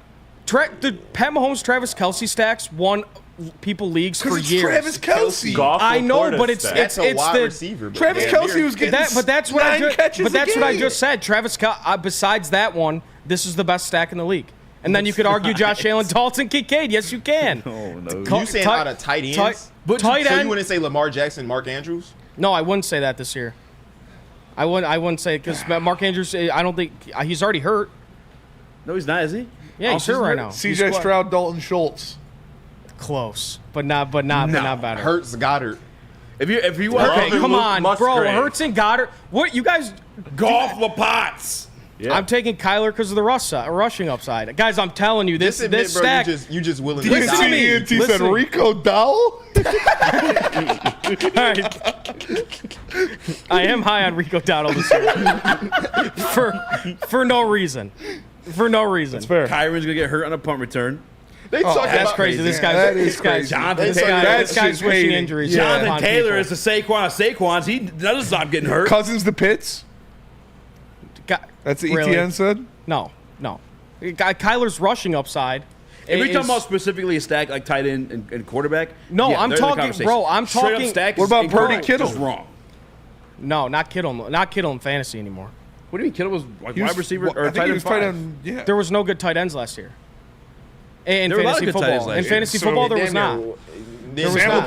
There was four. There was maybe four. KJ Hawkinson. Well, There Andrews was got hurt. there was like 4 good What about Darnold fantasy tight ends Hawkinson? last year. No. Guys, I'm telling you, the Kyler Murray. So Trey that McBride, stack is better than AJ Brown and Jalen Hurts. I'd take You're it. telling me. Yes, Would you take it over Tua Tyreek?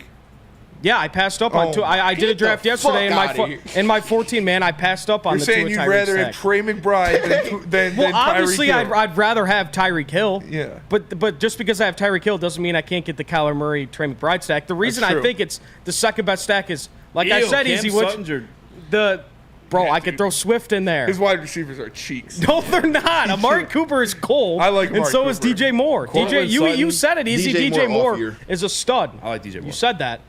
He's my wide receiver 1. He's my wide receiver 1. I'm telling you, the positional advantage with tight end, and he goes in fourth. He goes in the 4th round in every single draft. Every draft I've done, he goes in the 4th round. Yeah, you're fine. It's been me twice. That's what I was just about to say. I'm like, I don't know. Out of how many drafts? Out of 3 drafts, you've done it twice. Every draft he goes to the 4th round. It's me taking him. Yeah, they're my number 2 stack this year, behind Mahomes, Kelsey. Bro, just wait until Call of Duty comes. Call of Duty's going to be crazy this year, too, so Kyler's going down. No, he's off that. The new Call of Duty looks good. What's the new head coach's name? Jonathan Gannon. Yeah. Lasers. He's got him, yeah. Honestly, I think it'll be a sleeper team this year. The Cardinals? Not for a Super Bowl, but they could. I think their offense is going to be good. Their defense is. They reminded me of us that first year. Like, they kept losing, but they didn't not stop like fighting. us. Yeah. Beat the Cowboys. They had a couple close games, too. Yeah. But you'll see. Trey McBride. All right. Okay. 70% of the chat thinks your team's cheeks. I don't care what the chat thinks. I don't care. Do you think he finished in, like, top 5 in tight Trey ends? McBride is I'm not. You guys are going to call me stupid. He could be the tight end 1 this year. Whoa. Fuck no. Oh, you know who's a better I was thinking of Trey McBride tight on end waivers last quarterback stack than Who? Trey McBride and Kyler Murray? Josh Allen and Dalton Kincaid. Hell yeah. Yeah, no, By far. Yeah, I'd say so. I agree with that. All right, let's go to break. tell us about mergers. All right. Are you tired of the same old Detroit sports? I want someone to crash out, and I got it. Head on over to woodwardsports.com. Click that shot tab today and get yourself some brand new merch. They got hoodies, tees, hats, all that guaranteed to turn heads. Head on over to woodwardsports.com. Merch. Click that shot tab today and get yourself some brand new merch. Games won in the trenches, and our big fellas don't mess around. The Woodward Heavyweights on Woodward Sports. Walk into any Lady Jane's Haircuts for Men for an award-winning haircut experience from one of our talented stylists. Enjoy a precision haircut, hot lather neck shave, scalp and neck massage, and a hot towel treatment to top it off. Enter for your chance to win the $50,000 Perfect Bracket Challenge. With more than 25 Metro Detroit locations, there's always a Lady Jane's near you. Lady Jane's Haircut for Men, open 7 days a week. Walk in anytime. Lady Jane's, it's wicked awesome.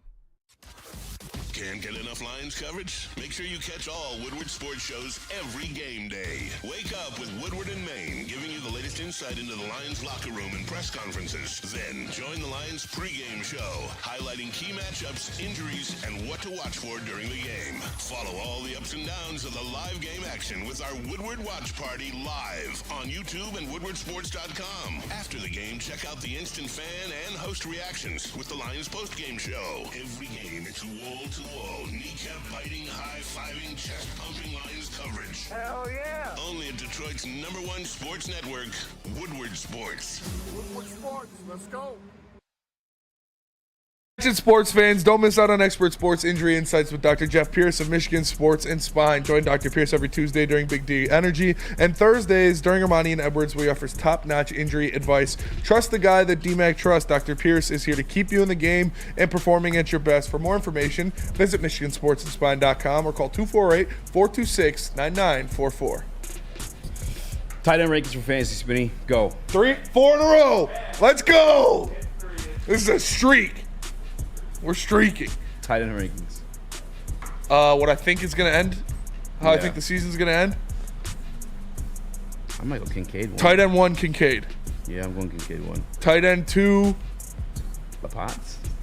Sam Laporta. Tight end 3, Kelsey. Travis Kelsey. Tight end 4, McBride. Andrews. Kittle. Oh my God. Kittle. Tight end 4, Kittle or Pitts. Kyle Pitts. Yeah. Okay. All right. I mean, Kyle Pitts.